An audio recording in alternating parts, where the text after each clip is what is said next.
More than 50,000 years ago, human beings are already reaching lands that cannot be reached simply by walking. Somewhere along the edge of a vanished coastline, people stand beside open water with no compass, no chart, no harbour, and certainly no cheerful sign explaining where the next island might be. You can almost feel the uncertainty beneath your feet. The shore is not the shore you know today. Sea levels are far lower. Vast stretches of land now drowned beneath blue water are exposed to sunlight, crossed by animals, families, and generations of travellers who probably never think of themselves as explorers. They are simply moving toward food, shelter, safer ground, or perhaps toward whatever lies beyond the next headland. And eventually, the land runs out. That is where the story becomes strange. Because even during periods of very low sea level, some islands remain separated by deep channels. Reaching them requires entering the water deliberately, trusting something that floats, and moving far enough from shore that turning back becomes its own difficult decision. So, before you get comfortable, take a moment to like the video and subscribe, but only if you genuinely enjoy what I do here. And as you settle in, tell me where in the world you're listening from, and what your local time is right now. There is something oddly fitting about imagining people scattered across modern coastlines, listening to a story about the first humans who stared across ancient water and wondered whether another shore might exist. Now, dim the lights, and picture yourself standing on one of those prehistoric beaches.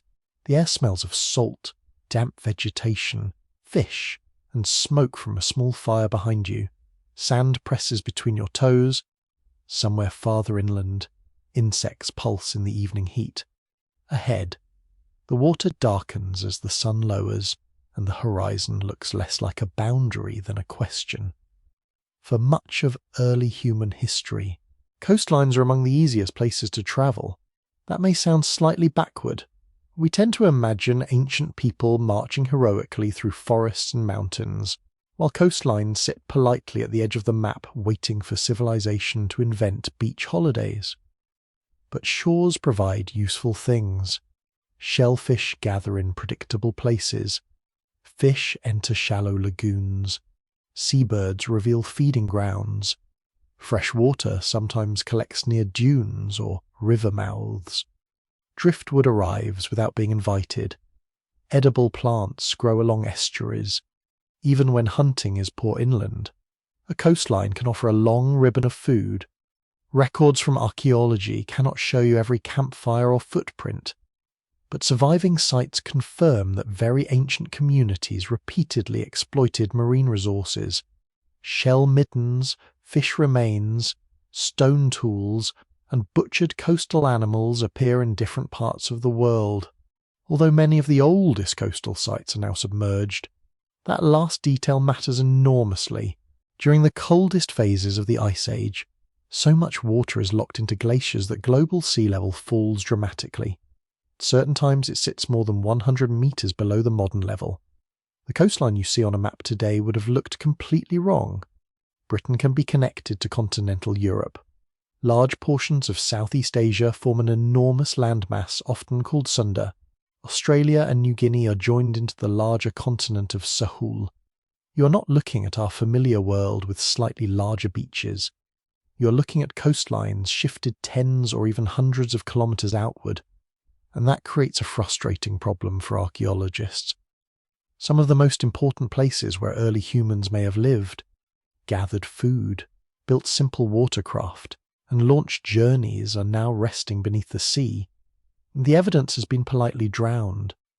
Oddly enough, this means that the archaeological record may give you an exaggerated impression that ancient humans preferred inland life.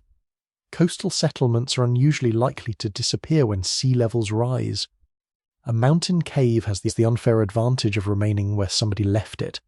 Still, even with missing coastlines, you can trace a broad pattern. Humans follow rivers toward the sea. They move along beaches, they cross estuaries, they wade through shallows. They probably swim short distances when necessary. Children growing up near water become familiar with tides and currents in the same casual way that you might learn traffic lights or supermarket aisles. Nobody needs to invent ocean travel in a single dramatic afternoon. It develops through countless ordinary encounters with water. Perhaps you begin by pushing a log into a lagoon. It floats. This is not exactly a technological revelation worthy of fireworks, but it is useful.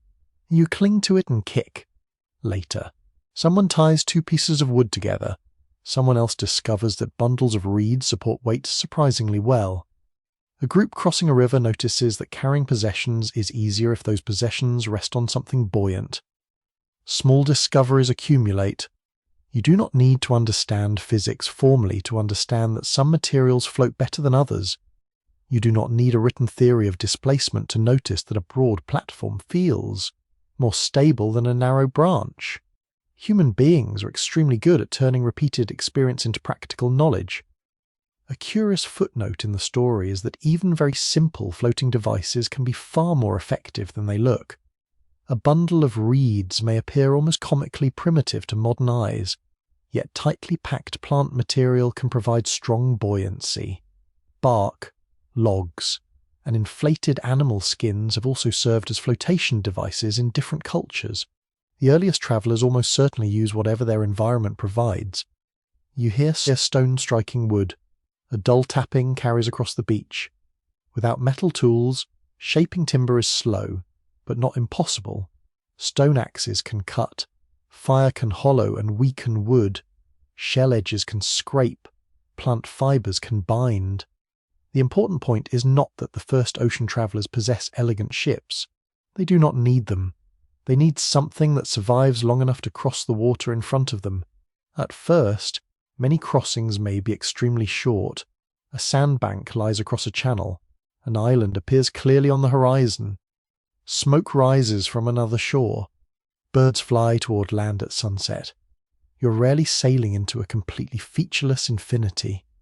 Lower sea levels expose more islands and reduce some distances. Archipelagos create stepping stones. In calm weather, a crossing that sounds dramatic on a modern map may involve moving from one visible piece of land to another, but not every gap disappears. This is where historians and archaeologists become especially interested. Some ancient migrations required genuine sea crossings across channels too deep to become dry land, even when oceans stand far lower than today. Historians still argue whether some of the earliest crossings happened through deliberate planning, accidental drifting, or a mixture of both. Accidental voyages are certainly possible. A storm can push fishermen away from shore. Floodwater can carry people or debris outward. A raft caught in a current may travel farther than intended.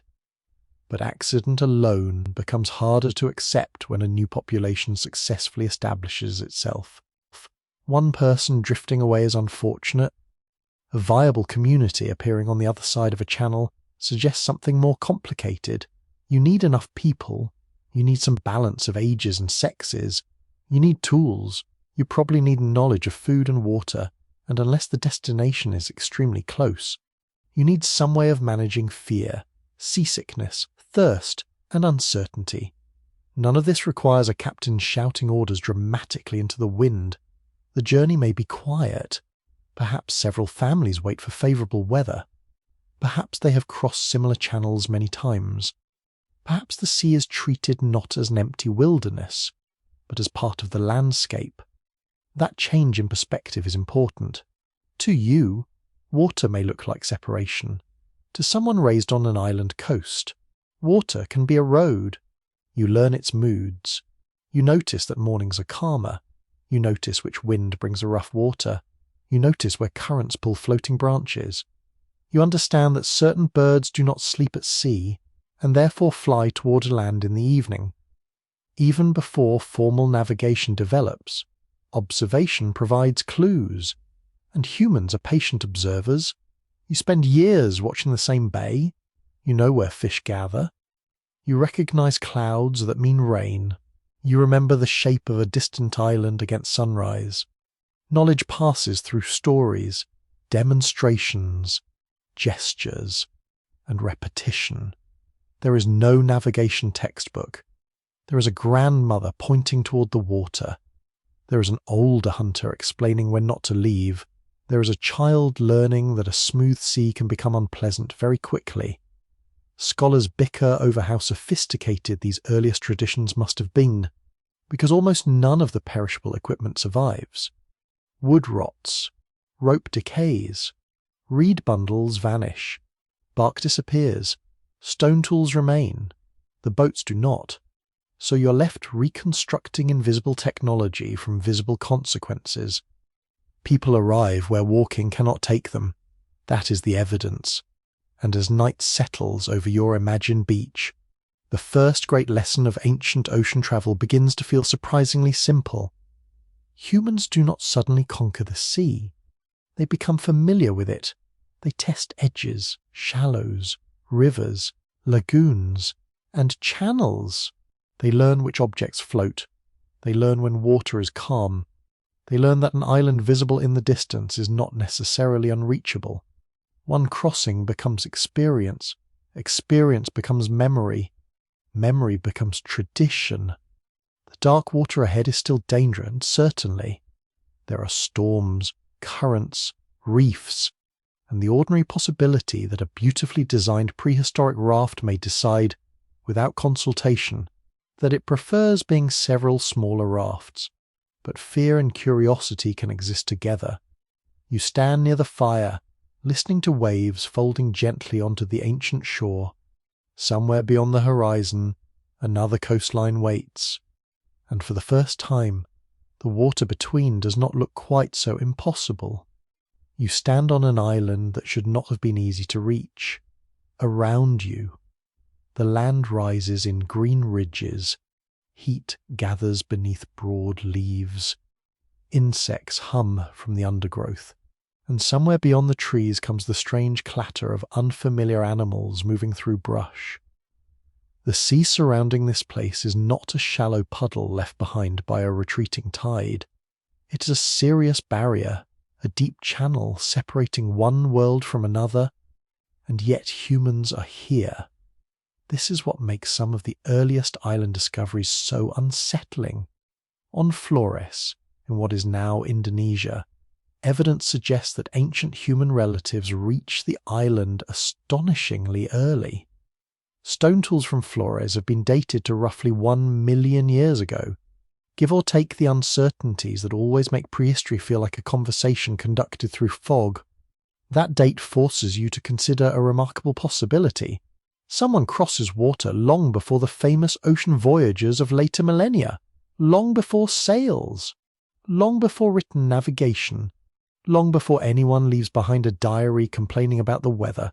Flores sits east of a biological boundary known today as the Wallace Line, an invisible divide running through parts of island Southeast Asia. On one side are many animals associated with mainland Asia. On the other, the animal world changes noticeably because deep channels have prevented many land species from crossing naturally. Even during Ice Age periods when sea levels fall dramatically, those channels remain. So if an ancient human relative reaches Flores, walking all the way is not an option. You have to enter the water. Imagine standing beside one of those channels hundreds of thousands of years ago. The opposite shore may sometimes be visible, especially from high ground. Clouds might gather over distant land. Birds could move in recognizable directions. Smoke, if people are already present somewhere beyond, might rise into the sky. But there is still open sea between you and that destination. The crossing does not need to resemble a modern expedition. There are no polished paddles arranged neatly beside matching life jackets. There is no official launch ceremony. Perhaps there is only vegetation. A storm tears branches from trees. Bamboo and trunks wash into a river mouth. Some pieces remain tangled together as they drift. You watch them float. An animal climbs onto debris during a flood and survives long enough to reach somewhere unexpected. Nature provides demonstrations constantly.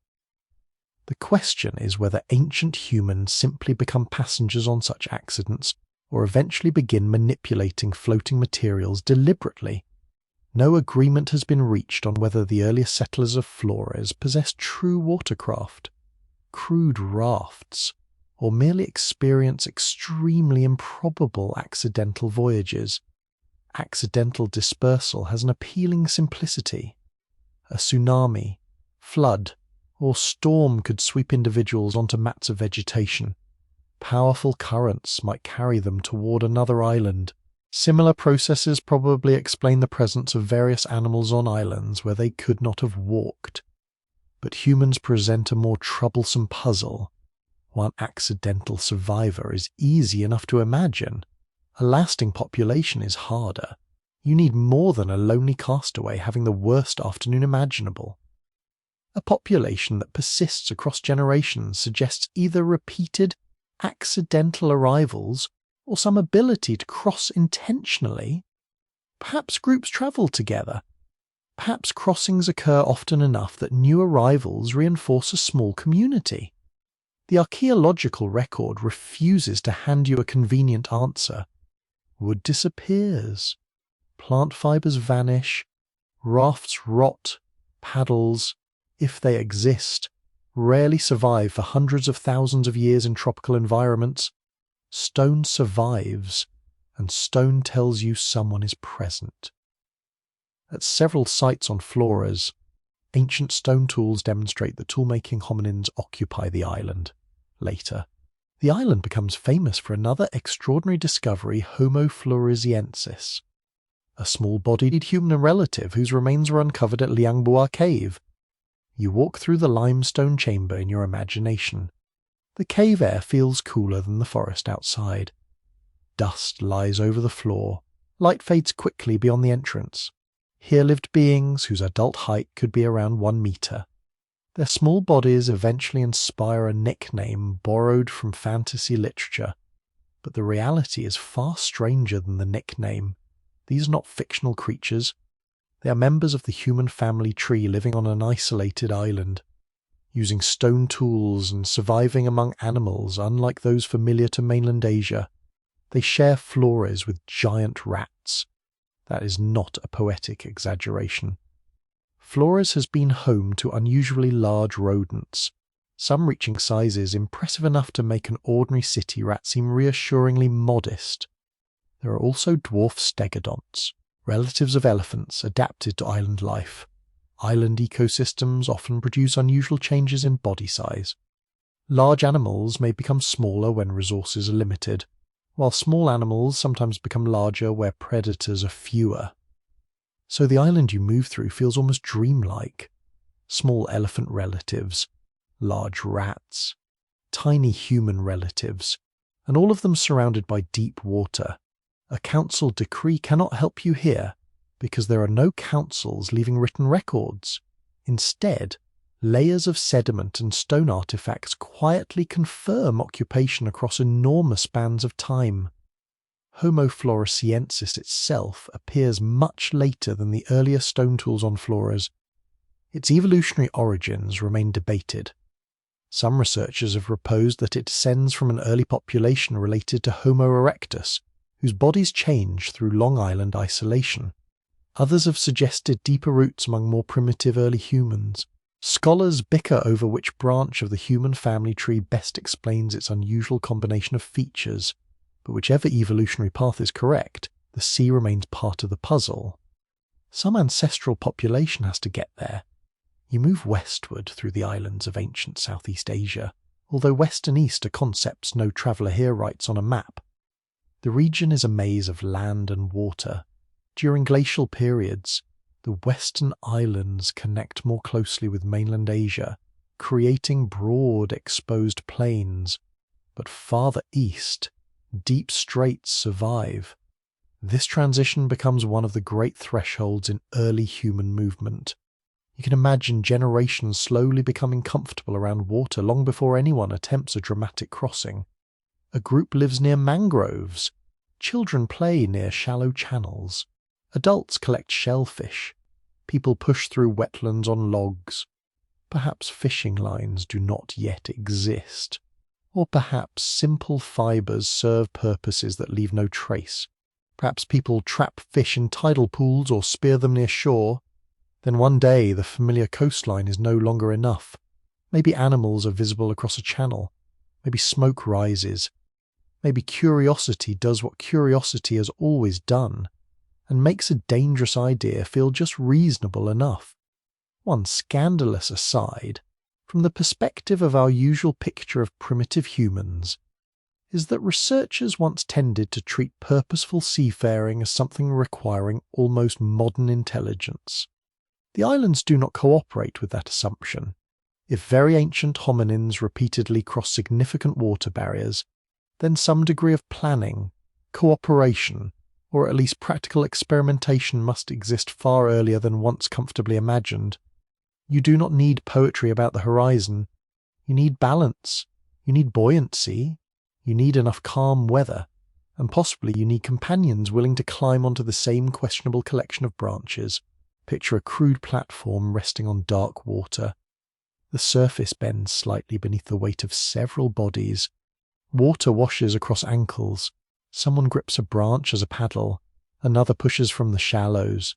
The beach begins to retreat. At first, this feels ordinary. Then the water deepens. The seabed vanishes beneath the surface. A current catches the craft. Suddenly, the journey becomes something else. You hear only splashing wind and the scrape of wood against wood. There may be no spoken plan detailed enough for us to recognize as navigation. Yet coordination matters. If several individuals shift their weight at once, the raft tilts. If someone falls overboard, the group has to respond.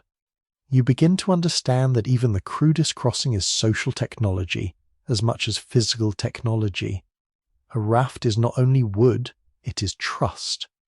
The Eastern Mediterranean offers another mystery. On islands such as Crete, archaeologists have discovered stone tools that some researchers argue may indicate very ancient human visits. The dates and interpretations have generated debate because the implications are dramatic. Crete has been separated from mainland landmasses for an extremely long time. If early humans reach it far back in prehistory, then the history of sea crossing becomes broader than one tropical island chain. Arguments split along questions of dating, artifact identification, and whether the objects truly demonstrate human presence as early as some proposed estimates suggest. This is how deep prehistory often behaves. You find a stone. The stone creates an argument lasting years. Yet uncertainty is not failure. It is part of the atmosphere. The ocean removes much of its own evidence. A raft can carry people across a channel and then disappear without leaving even a stain. Coastal camps drown beneath rising seas, storms scatter remains, tropical decay removes organic tools, so the few surviving traces become strangely important. You stare at a chipped piece of stone that once sat in someone's hand. It does not tell you whether the traveller was afraid. It does not tell you whether the crossing was planned. It cannot tell you who first suggested leaving. But it tells you that someone is on the island, and that simple presence quietly demolishes the idea that deep water always stopped ancient humans. By evening, rain begins moving across the distant ridges. The smell of wet earth rises from the forest floor. Far below, waves strike black volcanic rock with a steady hollow rhythm. You stand on land reached by people who possess almost none of the technologies modern minds associate with ocean travel. Yet somehow water has failed to keep them away. Whether they arrive on rafts, natural debris, repeated accidental drifts, or some mixture of ingenuity and luck, they reveal something wonderfully inconvenient about human history. The earliest ocean crossings are not waiting for civilization. They are happening in a world where stone is the main durable technology. Memory is unwritten, and every successful voyage disappears almost completely from the archaeological record. The sea keeps the secret, the islands keep the footprints. And somewhere in that immense distance between the two, the first mysterious travellers are already afloat.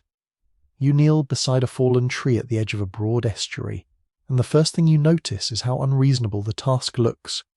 The trunk is heavy, the wood is stubborn, your tools are stone, bone, shell, fire, fibre, and patience. There is no saw, no steel axe, no iron adze, no box of neatly matched nails waiting under a shelter, and yet, little by little, the tree begins to change. You strike the surface with a sharpened stone tool. The blows are slow and repetitive.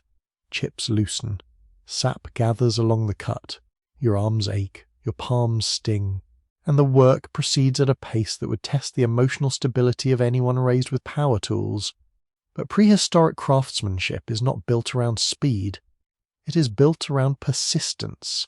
A vessel does not need to appear in a single afternoon. It can emerge over days or weeks, shaped by people who understand the material because they live beside it, cut it, burn it, carry it, sleep beneath it, and watch how it behaves in rain and sun. You're surrounded by possible boat parts, tall reeds bend near the water, bark peels from certain trees in broad sheets, vines hang from the forest edge. Fibrous plants can be twisted into cord. Resin seeps from damaged trunks. Animal fat, wax, pitch, and plant gums can seal gaps. The environment is less like a wilderness and more like a very untidy hardware store, except every item requires knowledge before it becomes useful. The simplest watercraft may not require much shaping at all. A large log floats.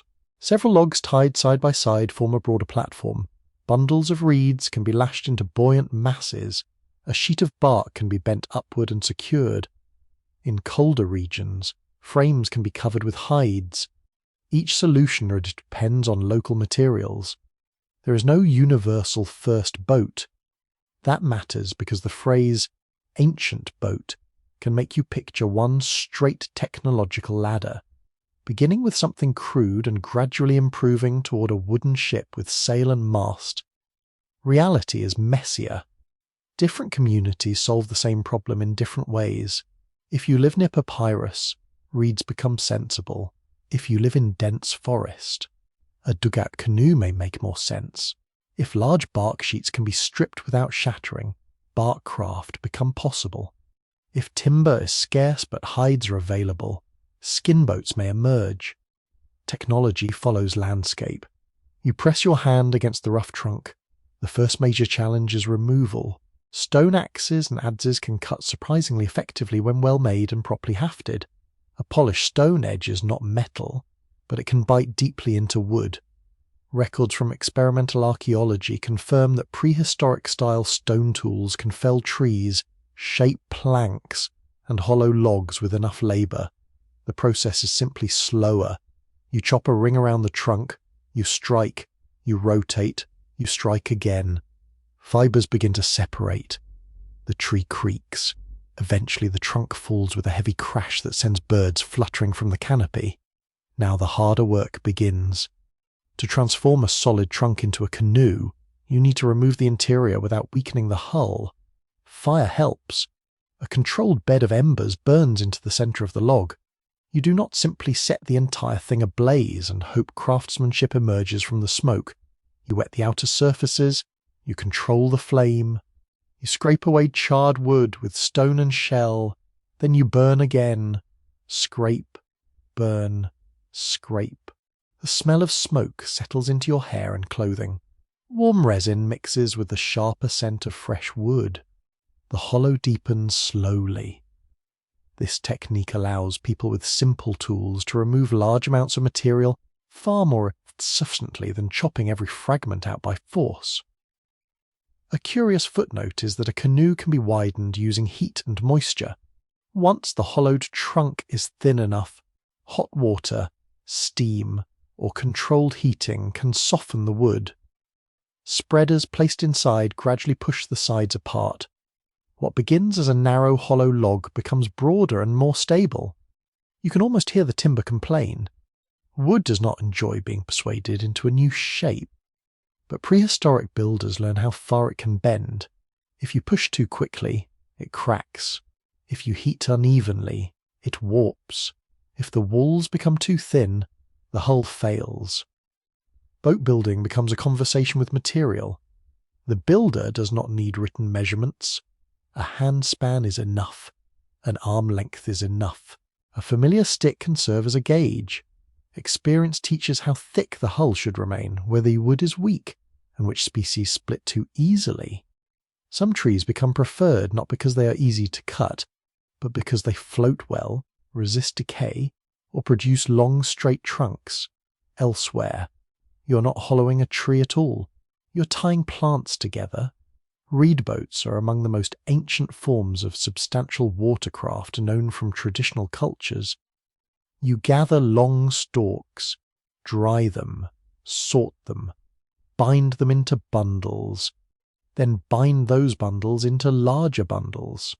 The shape can be surprisingly elegant, with raised ends that lift above waves. The bindings matter enormously. Loose reeds become a wet heap. Tightly organized reeds become a vessel. Cordage is therefore one of the hidden technologies of prehistoric travel. Plant fiber rarely survives archaeologically, but it changes everything. You twist strands in your fingers. 2 small fibers become 1 cord. Several cords become rope. Rope ties logs. Rope secures cargo. Rope fixes paddles. Rope binds outriggers. Rope can hold together a vessel that contains almost no rigid fasteners.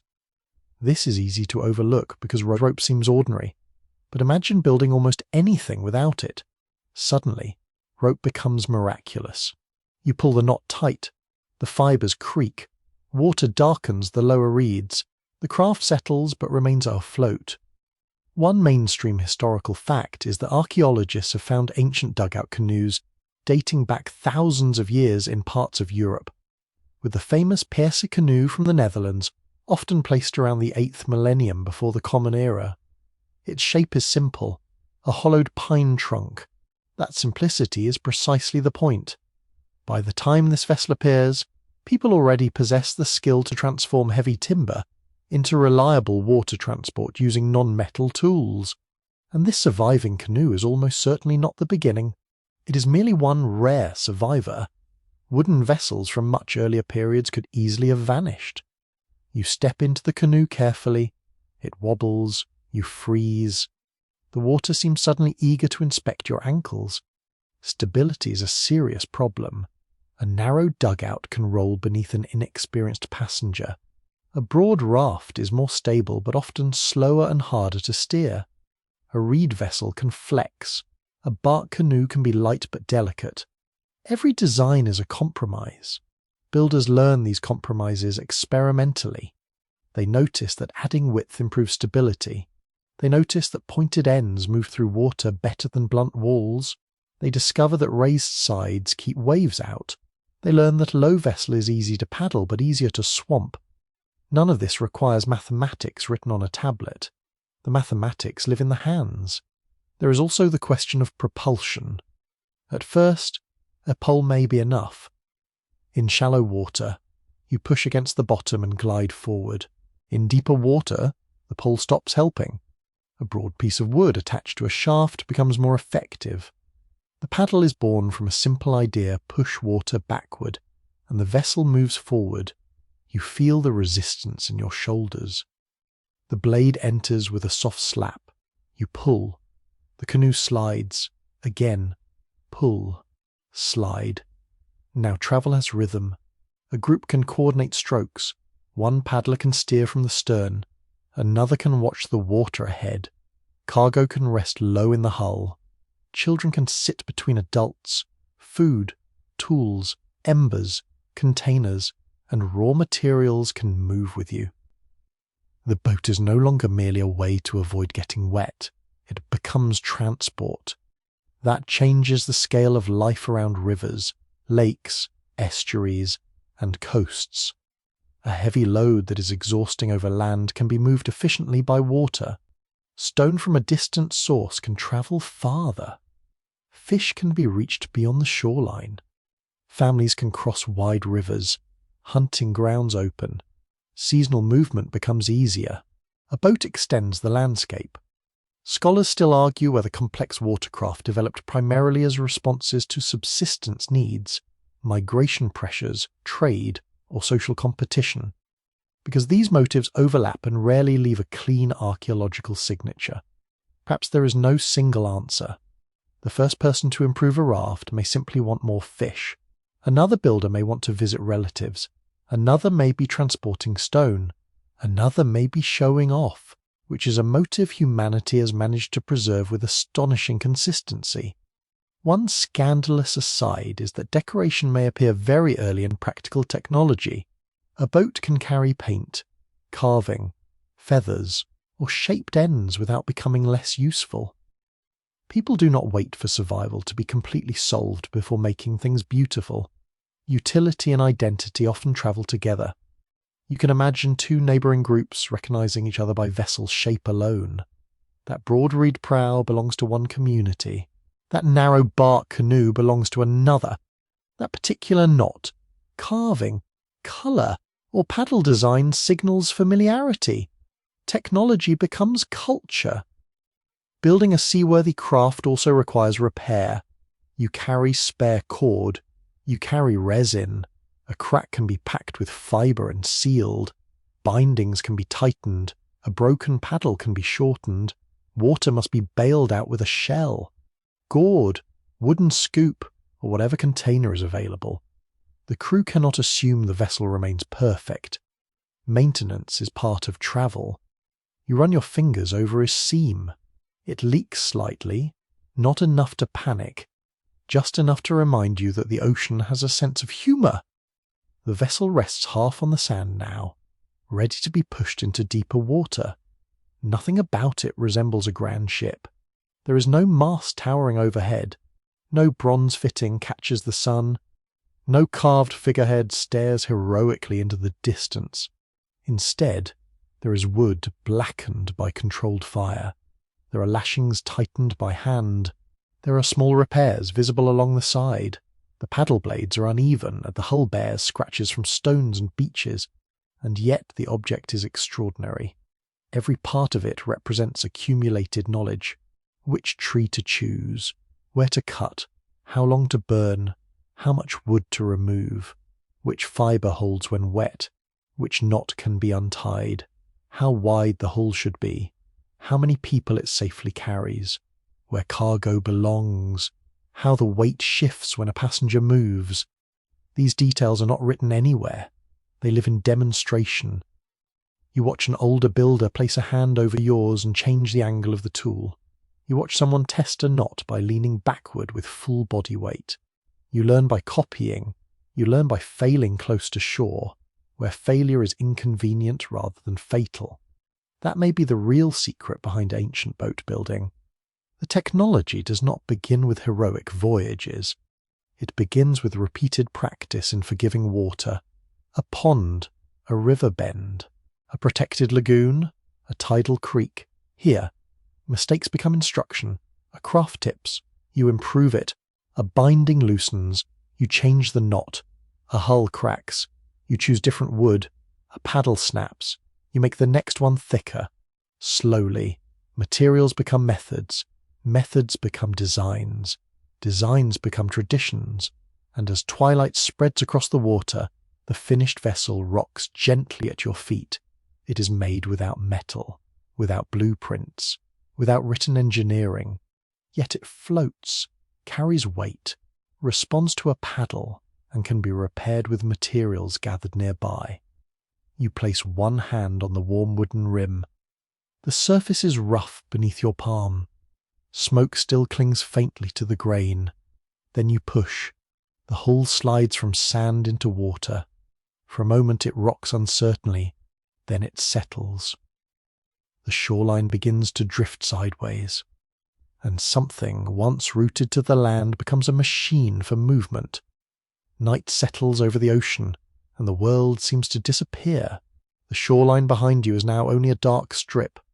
Ahead, there is no road, no signpost, no painted line, and certainly no small glowing arrow politely informing you that your destination is 19 kilometers to the east.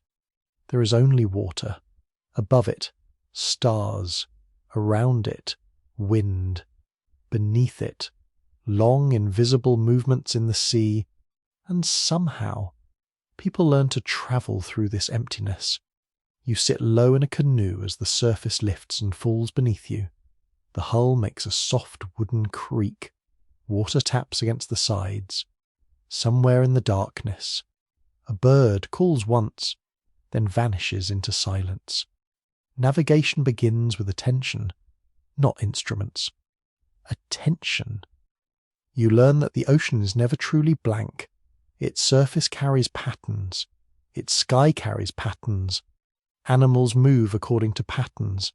Clouds forming differently above land. Waves bend around islands. Winds repeat with seasons. Stars rise and set in reliable places. To someone who spends a lifetime near the sea, all of this becomes information. A modern traveller may stare at the horizon and see nothing. You stare at the same horizon and see clues.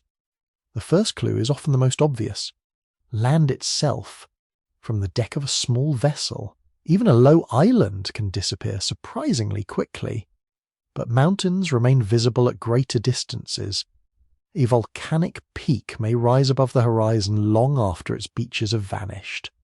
You do not need to see the whole island. You need only recognize its shape, a double summit, a ridge dipping sharply on one side, a dark cone beneath a certain group of clouds. These silhouettes become mental landmarks. No map is folded in your lap, but the map exists in memory. You know that one island appears just to the right of sunrise during a certain season. Another sits beneath a particular cluster of stars at night. A third reveals itself first as a pale cloud bank. Your route is not represented by lines on parchment. It is represented by relationships. Star to horizon, winter season, bird to shore, wave to reef. One mainstream historical fact is that traditional Pacific navigators developed highly sophisticated systems of wayfinding without magnetic compasses, using stars, ocean swells, winds, birds, clouds, and accumulated geographic memory to cross enormous distances. This knowledge does not appear suddenly. It develops from generations of watching. You begin with stars. Stand on a beach for enough nights and you notice something reassuring. Certain stars rise in roughly the same part of the horizon during particular seasons. Others set in predictable places. Groups of stars move together. Some remain useful for hours. Others vanish quickly. A navigator can use these rising and setting points as directions. You do not need to know the mathematical coordinates. You need to know where the star comes up. If your destination lies beneath that rising point, you steer toward it. When the star climbs too high and becomes less useful as a directional marker, another star takes its place. The night becomes a sequence. This star first, that one later, another before dawn. You're not following a single celestial beacon all night. You're moving through a remembered chain. The sky becomes a clock and compass at once. You lean back slightly. Salt has dried on your skin. The air smells of wet wood and coconut fibre. Above you, the stars seem sharper than they ever do above a modern city. No electric glow washes them away. The Milky Way stretches overhead with such density that darkness itself appears textured. You understand why the sky can become a navigational tool. It is enormous, but it is orderly. Clouds help too. A small island may be hidden below the horizon, yet clouds can reveal it. Warm land changes the air above it. Moisture gathers. Clouds sometimes form repeatedly over islands, especially during certain conditions. A pale, greenish reflection may even appear on the underside of clouds above shallow lagoons or reefs. You look up. The cloud ahead is different, not dramatically different. That is the point. Ocean navigation often depends on small distinctions. A cloud that stays in one place while others drift. A slightly brighter underside. A low bank forming where the horizon should be empty. These signs do not guarantee land, but several signs together can strengthen the judgment. And judgment matters more than certainty. There is no flashing confirmation. No pleasant electronic voice says recalculating. You decide. You keep paddling. Wind gives another layer of information. Seasonal wind patterns can make some journeys easier at particular times of year. A breeze that regularly blows from one direction helps you maintain orientation during daylight when stars are invisible. You feel it against your cheek. You watch how it pushes the surface. You smell what it carries. Sometimes land announces itself by scent. Vegetation, flowers, smoke, damp soil. Even bird colonies can alter the air. From far offshore, these odours may be faint, but to someone who knows what to expect, faint is enough. Imagine the first trace of earth after a long stretch of salt. It does not arrive like a trumpet, it arrives like a suspicion. You breathe in again, there it is. Or perhaps you only want it to be there. That possibility makes navigation psychologically difficult. People are excellent at seeing what they hope to see. A dark cloud becomes a mountain. Foam becomes a beach. A bird becomes proof of land. So navigators learn not to trust one sign alone. They compare wind, cloud, bird, swell, star, memory. One clue can deceive. Several clues agreeing become persuasive. Ocean swells are among the most subtle tools. Even when local wind changes, long swells can continue moving across huge distances from distant weather systems. These swells have direction. A skilled navigator can feel them through the canoe, not merely see them, feel them. You sit with your body relaxed against the motion. One swell lifts the vessel from the left. Another, weaker pattern crosses from ahead. A third reflects from somewhere nearby. The canoe itself becomes an instrument. Your hips feel the angle. Your spine feels the rhythm. Your hands resting against the hull notice the change. In your ears, the slap of water becomes less random. It starts to resemble a language.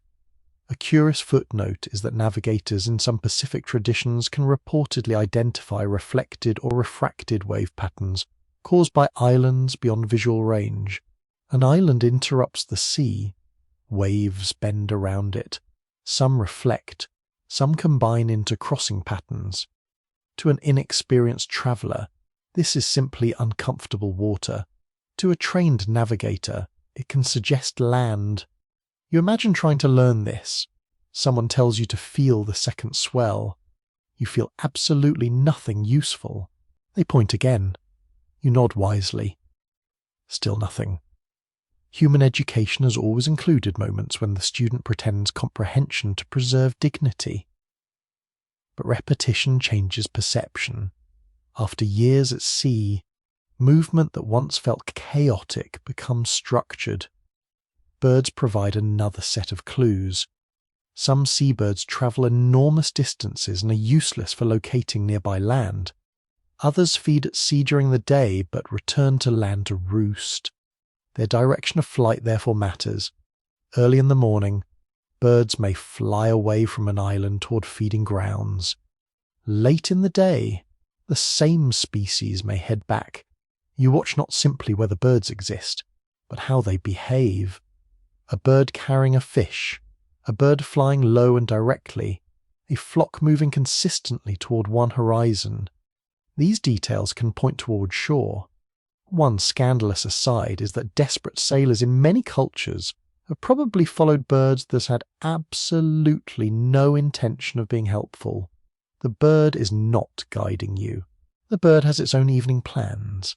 You're simply borrowing information from its routine. Sea creatures can contribute as well. Certain fish gather near reefs. Floating vegetation may indicate a current moving from land. Insects sometimes appear to be far enough offshore to suggest nearby vegetation. Branches drift past. Seeds, leaves, a piece of fruit. Each object has a story written in current and distance. You pick up a leaf floating beside the canoe. It is still green. Perhaps it has not been at sea long. You look toward the direction from which the current seems to come. Again, there is no certainty, only probability. Daylight brings the sun. Its rising and setting points shift through the year. but the general pattern is dependable enough to assist direction keeping. The warmth on your face can help you notice changes. Shadow positions help. At noon, the sun reaches heights that vary with latitude and season. Long before formal astronomical mathematics, people can build practical familiarity with these cycles simply by living under the same sky. Navigation is not necessarily a separate profession at first. It can be part of ordinary environmental knowledge. A fisher knows when certain winds arrive. A traveller knows which stars accompany a season. An elder remembers which swell brings you toward home. A child grows up hearing island names connected to directions and stories. Knowledge becomes social. That is crucial because memory alone can fail. Communities preserve roots through teaching. Songs can encode sequences. Stories can preserve island relationships. Chants can organize star names. Genealogies can attach knowledge to respected ancestors. You do not carry information on paper. You carry it inside people. If a navigator dies without teaching, a route can effectively vanish. This makes expertise precious. Scholars still argue whether some ancient navigation systems were formalized early through specialist training or developed more diffusely across whole seafaring communities. The archaeological record struggles with knowledge. A broken paddle can survive under rare conditions. A star course cannot. A wave pattern remembered by one navigator leaves no artifact. This is why the history of navigation can look younger than the skill itself. The physical evidence appears late. The cognitive tradition may be far older. Now the sky darkens completely. Clouds cover some stars. Navigation becomes more difficult. You cannot simply stop the ocean. So you maintain direction using whatever remains. Wind still touches your skin. Swells still pass beneath you. Perhaps one bright star appears between clouds for a few moments. You correct the heading. Then darkness closes again. A good navigator does not depend entirely on one sense. That is the strength of the system. When stars vanish, waves remain. When waves become confused, wind helps. When morning comes, birds appear. When land is still hidden, clouds may gather over it. Each clue overlaps another. The route is built from redundancy, and then there is memory of time. How long have you travelled since leaving? How fast is the canoe moving? How strong is the current? If a journey usually takes one full day and part of a night, then approaching dawn changes your expectations. You begin looking harder. You expect birds. You search for cloud reflections. You listen for reef surf. The destination occupies an invisible zone in your mind. You're not navigating toward a precise dot. You're navigating toward a region. Once you enter that region, environmental signs narrow the search. This requires calm decision-making. Not perfect calm, of course. Humans remain humans. Someone is tired. Someone is thirsty. Someone is convinced the island lies to the left. Someone else is equally convinced it lies to the right. There may be arguments. There may be silence. Leadership matters because indecision costs distance. The ocean keeps moving while you debate. A current can carry you sideways without making the movement obvious. So navigators learn to estimate drift. They watch the angle of waves. They compare stars with the canoe's heading. They notice whether expected signs arrive too early or too late. This is navigation by continuous correction, not a single correct decision. Thousands of small ones. You feel the wind shift. A star rises lower than expected relative to the bow. The swell strikes from a new angle. You adjust. A few paddle strokes, then more. The canoe turns slightly. Nothing dramatic happens. That is what competent navigation often looks like. Quiet correction. Hours pass. The horizon begins to pale. Black becomes grey. Grey becomes violet. Birds appear. At first one, then three. They fly in a purposeful line. Far ahead, a low cloud sits strangely still. You watch it. The underside seems brighter. The swell changes. The water beneath the canoe takes on a confused crossing rhythm. Then, almost imperceptibly, a shape forms below the cloud. Not a cloud, not a wave, land. You do not discover it all at once. You assemble it from clues until the island finally becomes visible enough that doubt is no longer useful. The sea has not become less dangerous. The horizon has not become smaller. You have simply learned that what appears empty is crowded with information. Stars mark direction. Winds reveal season. Swells preserve distant movement. Birds expose daily journeys. Clouds hint at hidden land. Scent reaches beyond sight. Currents carry fragments of shore into open water, and inside your own body, years of practice turn motion into meaning. The ocean does not provide a road. It provides signs. You only have to learn how to read them. You stand at the eastern edge of island Southeast Asia, looking toward a world that does not quite exist on any modern map. The sea is lower than you know it today. Great stretches of western Indonesia are joined to mainland Asia, forming the broad region called Sunda, farther southeast. Australia and New Guinea are united into another enormous landmass, Sahul. Between them lies a broken necklace of islands. This middle zone is called Wallacea, and it refuses to become dry land. Even when the oceans retreat during the Ice Age, deep channels remain between many of these islands. You can walk astonishing distances across exposed plains, river valleys, and coastal shelves, but eventually the ground ends beneath your feet. To reach Sahul, you must cross water. Not once, several times. The landscape around you is warm and restless. Forested slopes rise behind narrow beaches. Volcanoes create dark silhouettes. Mangroves crowd sheltered bays. Offshore, currents squeeze through straits and accelerate between islands. You can smell wood smoke from a camp somewhere behind you. Someone is preparing food. Someone is repairing a carrying basket. Someone else is watching the horizon. The decision to keep moving does not necessarily feel like a decision to colonize a continent. Nobody stands on the beach and announces that today humanity shall enter Australia. Life is much more ordinary than that. Perhaps game has become scarce. Perhaps another family already lives nearby.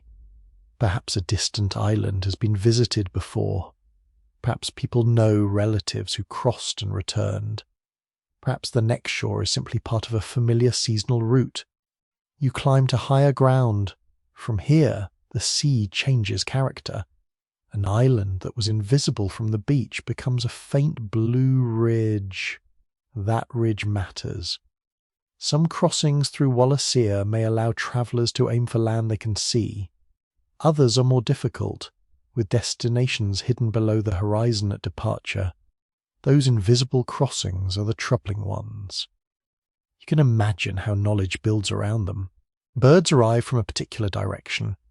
Clouds repeatedly gather in one region. Floating branches wash ashore bearing leaves unfamiliar on your island. Perhaps a fishing group disappears toward that horizon and eventually returns. The unseen becomes less mysterious once someone has survived it. A voyage can be repeated, and repetition turns frightening possibility into route knowledge. The scale of the migration is extraordinary. Mainstream archaeological evidence places modern humans in Sahul at least tens of thousands of years ago, with the site of Majed Bebe in northern Australia often discussed as evidence for occupation around 65,000 years ago. That number stretches the imagination. You are standing in a world without agriculture, metalworking, writing, cities, wheels, or domesticated pack animals. Yet people are moving through island chains and entering a continent separated from Asia by deep ocean channels. This is not an accidental detail in the human story. It is one of the earliest great demonstrations that water is no longer an absolute barrier. Your feet sink into damp sand as a craft is dragged toward the tide. What does it look like? No one can say with certainty. The vessels themselves are gone. Tropical decay has erased almost everything made from wood, bark, reeds, or fibre. You're forced to reconstruct the crossing from geography and human presence. A raft is possible, so is a simple canoe. Several smaller craft may travel together. Perhaps families divide themselves between vessels so one capsize does not destroy the whole group. Perhaps nobody thinks in such calculated terms.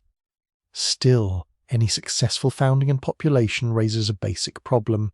A tiny number of isolated individuals is vulnerable. To establish a lasting population, enough people must arrive over time to form families, share knowledge, cooperate, and survive unpredictable losses. This is why some researchers use models to estimate how many people might be required for successful settlement. The answers vary, but the larger idea remains compelling. Human arrival in Sahul probably involves more than one unbelievably lucky castaway. You picture a small group preparing to leave. Water is carried somehow. Containers may be made from shells, plant material, hollow wood, gourds were available, or other perishable materials that archaeology rarely preserves. Food is packed. Stone tools travel too. Perhaps embers are carried carefully rather than relying on making a new fire immediately. Children sit near the centre of the craft. Adults distribute weight. A dog does not yet sit proudly at the bow. That particular passenger belongs to a much later phase of Australian history. Oddly enough, one of the great practical questions is not merely whether people can build a vessel, but whether they can persuade enough companions to climb aboard. A successful migration requires social agreement. Somebody has to believe the journey is worth the risk. You push into shallow water. Warm waves slap against your calves. The craft lifts. Land remains behind you, but only slowly. Paddles enter the sea. The rhythm steadies. There is no dramatic moment when civilization disappears. The island simply becomes smaller. You keep moving. The waters of Wallacea are not passive.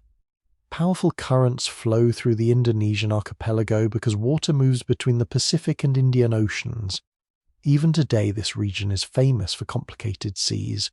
An ancient voyager does not know oceanography as a written science. But local experience is enough to know that certain channels pull strongly. Leaving at the wrong time can be exhausting. Leaving with the current can transform the same journey. Tides matter. Wind matters. Season matters. You do not defeat the ocean. You negotiate with it.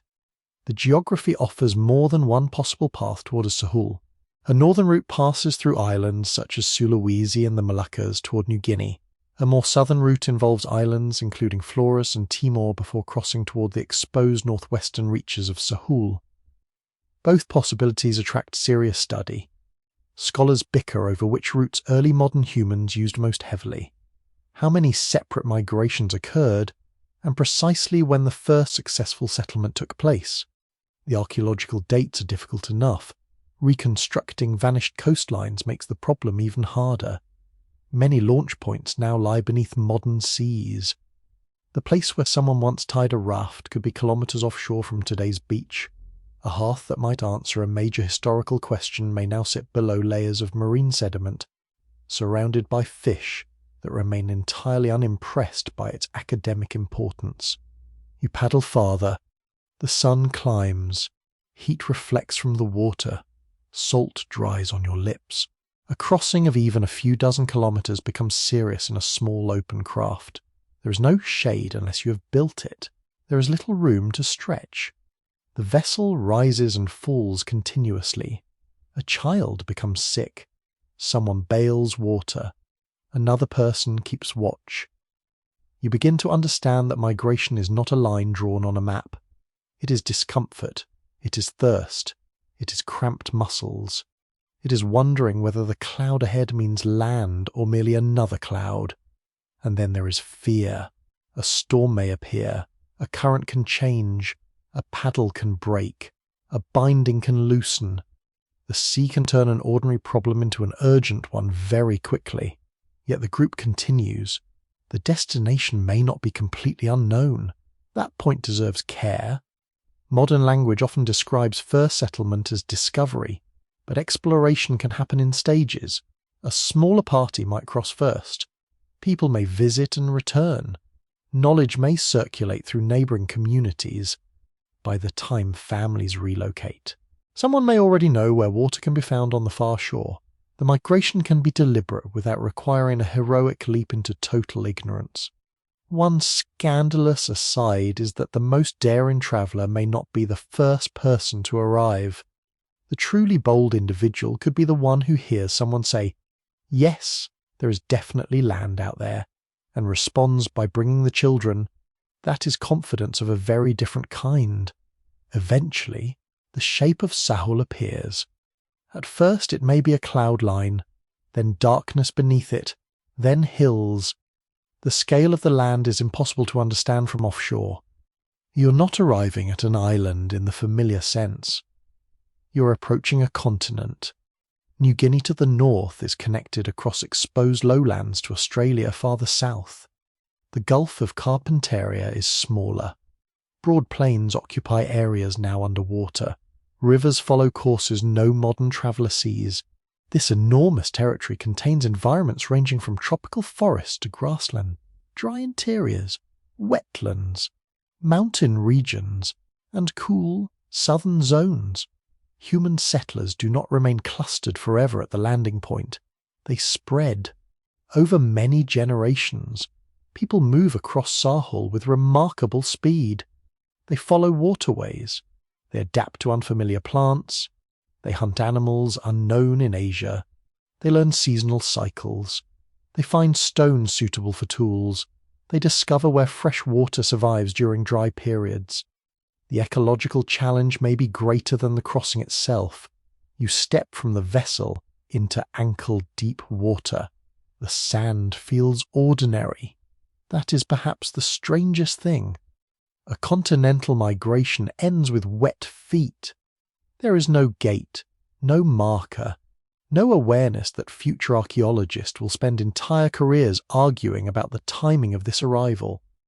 You pull the craft onto the shore as behind you lies Wallacea, ahead lies an unfamiliar landscape. The first nights may be cautious. You choose a sheltered place. Fire provides warmth, light, and reassurance. People listen to animal calls they do not recognize. Large shapes move beyond the glow.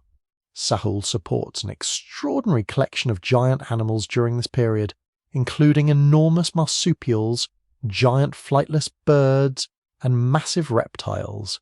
Humans enter an ecosystem shaped without them. How quickly their presence affects those animals becomes another major question.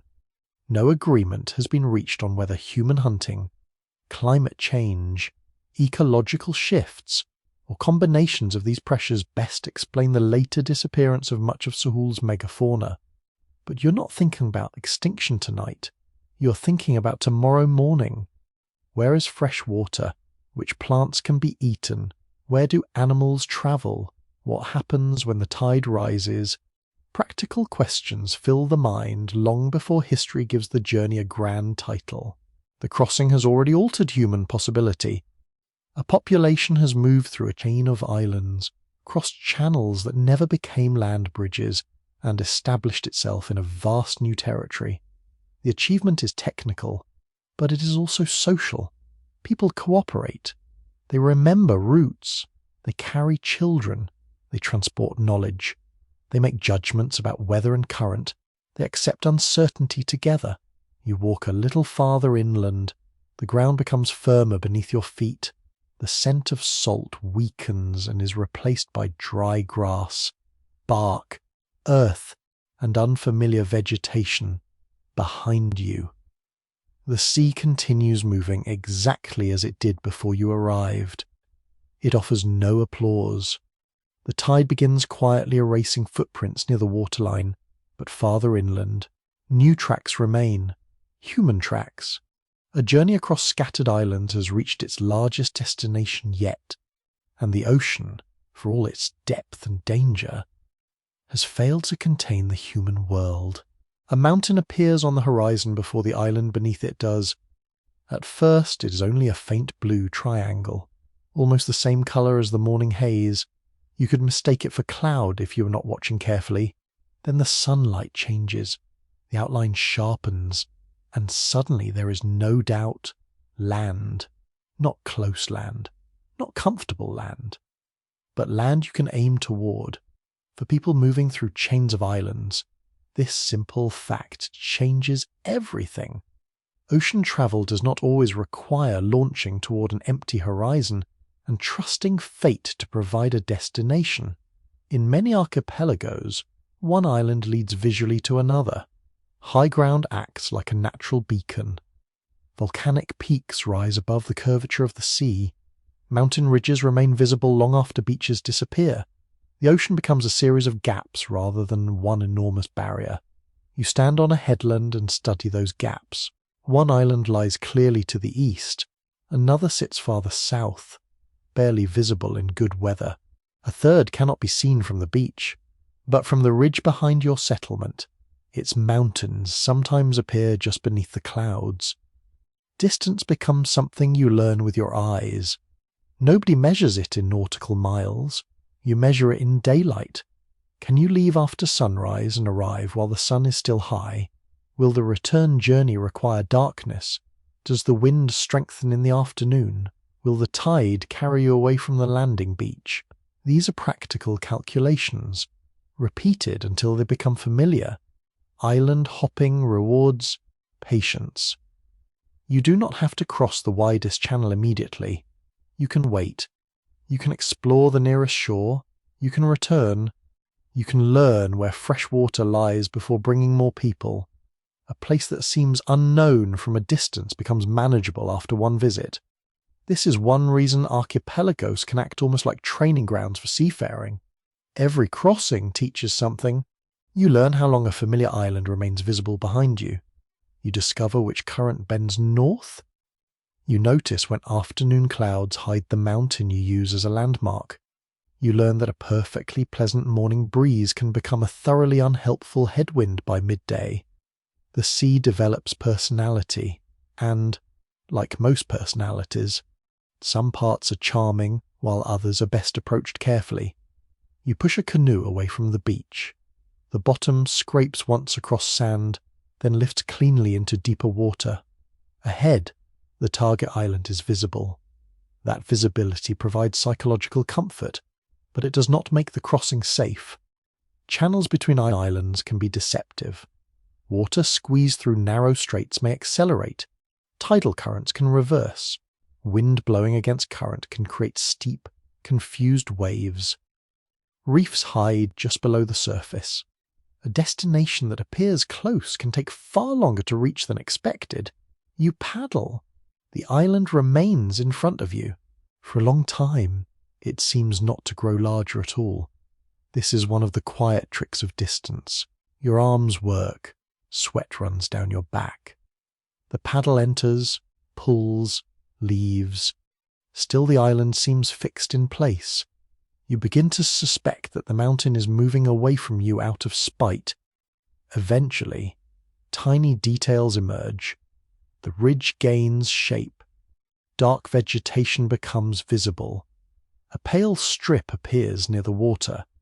Now the island is approaching, or rather, you are.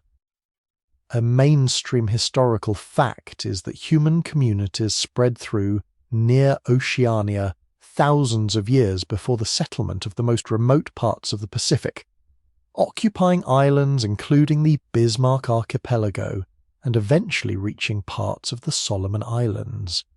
These movements demand repeated crossings. Some are relatively modest, others stretch across substantial channels.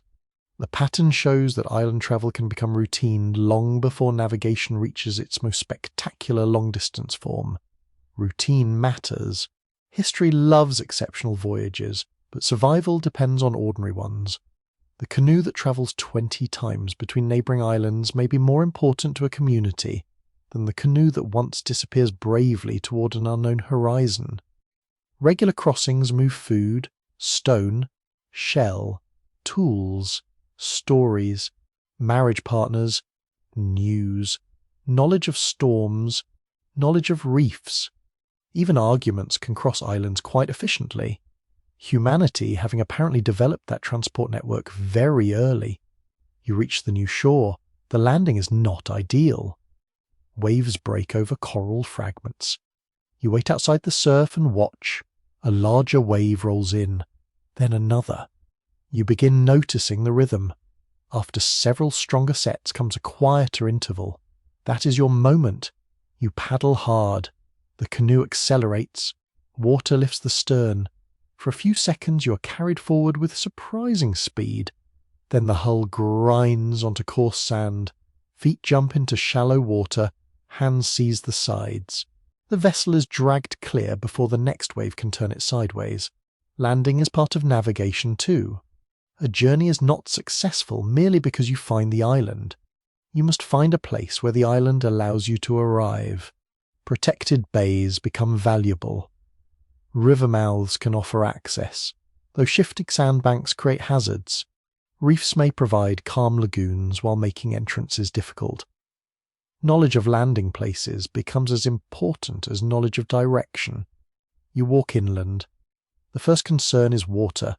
A green island can still lack dependable fresh water near the coast. Rain collects unpredictably. Small streams disappear in dry periods. Some islands support springs. Others require careful knowledge of where water gathers beneath rock or vegetation. A travelling party therefore pays attention quickly. Birds can reveal fresh water. Vegetation patterns can hint at damp ground. Insects gather near pools. You listen. A faint trickling sound comes from behind dense leaves. That sound may decide whether this island becomes a temporary stop or a place where people can remain. Island hopping is not simply a chain of successful boat rides. It is a sequence of ecological judgments. Can this place feed you? Can you find drinking water? Is there wood for fire? Are there shellfish? Can you repair a damaged vessel? Is the island large enough to support several families? If not, it may still become useful as a temporary station. A small island can break one difficult crossing into two easier ones. A sand cay can provide rest. A reef can offer fishing. A rocky outcrop can become a landmark. Places do not need to support permanent villages to matter. A curious footnote is that some islands may function primarily as navigational stepping stones, hunting grounds, fishing stations, or resource sites rather than full-time homes. Archaeologists sometimes find evidence of brief visits that differ greatly from the remains of permanent settlement. A scatter of stone flakes, shell, charcoal, bones. Not much, perhaps, but enough to suggest that someone stops here or performs certain tasks and leaves. You can imagine such a camp. No large houses, no deep midden accumulated over generations. Just a temporary shelter beneath branches, a fire, several baskets, a canoe pulled high above the tide. People sleep lightly because the place is familiar enough to use but not familiar enough to relax completely. At dawn, the beach is covered in tracks. By afternoon, the group may be gone. Movement between islands creates networks before anyone draws a network. One community knows another. That community knows a third. Information travels farther than most individuals do. You may never visit an island 10 crossings away, yet you can hear that it exists. You can learn that its people use dark volcanic stone. You can hear that its beaches produce unusually large shells. You can learn that a dangerous current lies somewhere beyond the third channel. Knowledge leaps across social connections. This is crucial because voyagers do not need to personally discover every route. They can inherit information. A visitor arrives.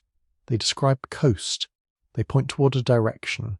They explain that 2 nights of travel bring you to another large island. Perhaps their description is accurate. Perhaps they exaggerate. Human beings invent travel stories almost as quickly as they invent travel. Still, repeated contact corrects errors. If several visitors describe the same mountain, reef, and current, the mental geography becomes more reliable. You build a map without drawing one. The map consists of sequences. From your beach, paddle toward the split peak. From there, leave when the morning wind is light. Keep the setting sun behind your left shoulder. Look for a long, low island beneath the evening birds. These instructions are geographical knowledge expressed through experience rather than coordinates. Calculated risk enters every decision.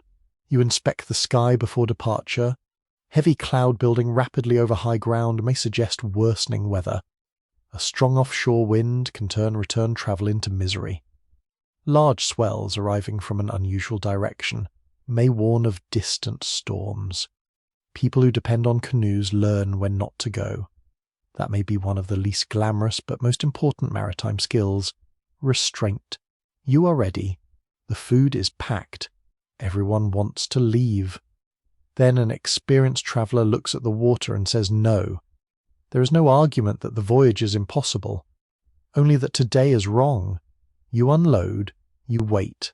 The next morning, the sea lies calmer.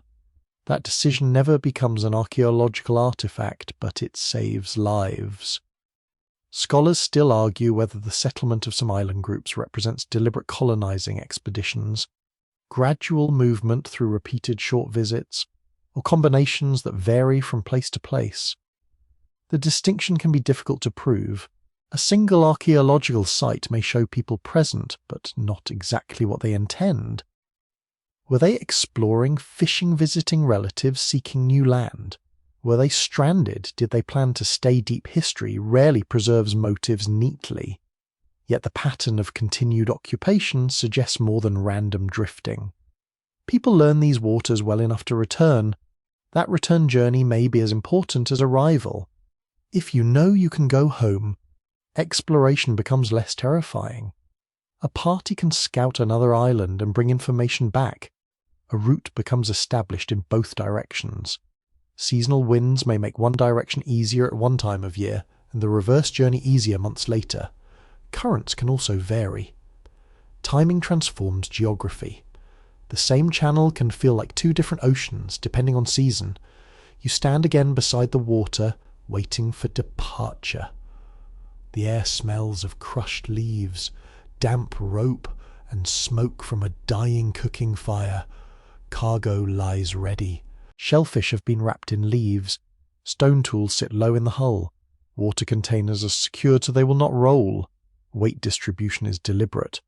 Too much cargo at one end makes steering awkward. Too much above the center raises instability. A canoe teaches physics without using the word physics. Everyone learns where to sit. The strongest paddler is not automatically placed wherever pride prefers. Balance has opinions. You launch. Soon several vessels travel together. This changes the feeling of the crossing. Another canoe lies a short distance away. You can shout. You can watch its heading. If one crew has trouble, another may help. A group of canoes also increases carrying capacity. People, food, tools, and useful plants can move together. One scandalous aside is that deliberate island settlement may involve transporting plants or small animals, although proving exactly when such practices begin can be difficult. A new island offers opportunity, but settlers benefit enormously if they bring familiar resources with them: a cutting, a root, seeds, perhaps animals. The boat becomes more than transportation for humans. It becomes a vehicle for ecosystems. The consequences can be enormous. Introduced species may flourish. Native species may struggle. Landscapes can slowly change as people burn vegetation, gather preferred plants, hunt, and cultivate useful species. An island that first appears strange becomes familiar through repeated human activity. You hear paddles striking water in loose rhythm. The mountain ahead grows larger. Cloud shadow moves across its slope. Behind you, your starting island remains visible. For a while you exist between two certainties. Then the island behind begins to fade. The destination remains. The route has narrowed to commitment. Nobody panics.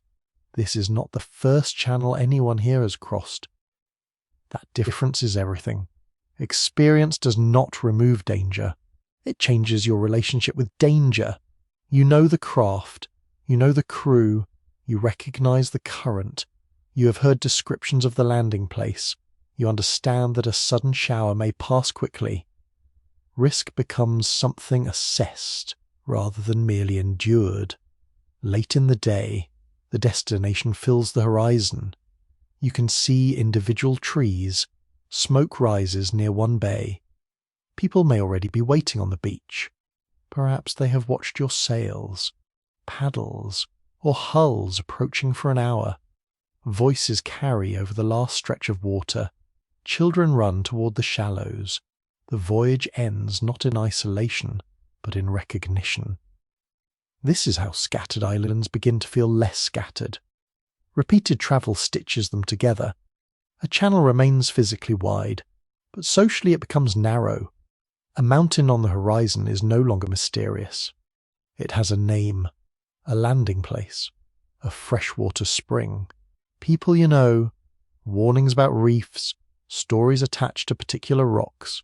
The ocean still separates land from land, but memory crosses it easily, and once a route can be remembered, taught, timed, repeated, and trusted, even dangerous water begins to resemble a road. The canoe beside you no longer looks like a hollow tree. It looks like an idea that has been worked on for generations. Its hull is narrow and elegant. A second structure runs alongside it, connected by wooden booms and strong lashings. The craft rests lightly on the water, steadier than its slim shape suggests. Farther along the beach, another vessel carries a woven sail stretched between spars, waiting for the wind to do work that human shoulders once had to provide. Something important has changed. The boat is no longer simply floating. It is becoming efficient. You step closer and run your fingers over a lashing where two pieces of wood meet. There are no iron bolts holding them together, no metal brackets. The joint survives through careful binding, tension, and flexibility. This flexible construction can be an advantage. A rigid vessel fighting against every wave may crack under stress. A lash structure can move slightly. The parts flex together. The boat bends instead of immediately breaking. That sounds suspiciously gentle for something expected to survive open water, but the sea often rewards flexibility. You climb aboard. The first improvement you notice is stability. A narrow canoe moves quickly but can be nervous beneath your weight. Add an outrigger, a smaller float connected to the main hull, and the situation changes dramatically. The outrigger resists rolling. When the hull leans toward one side, the float either presses into the water or lifts against its own weight, depending on its position. The effect gives the canoe a wider practical base without requiring one enormous heavy hull. You can remain fast without being quite so eager to fall over. This matters in waves.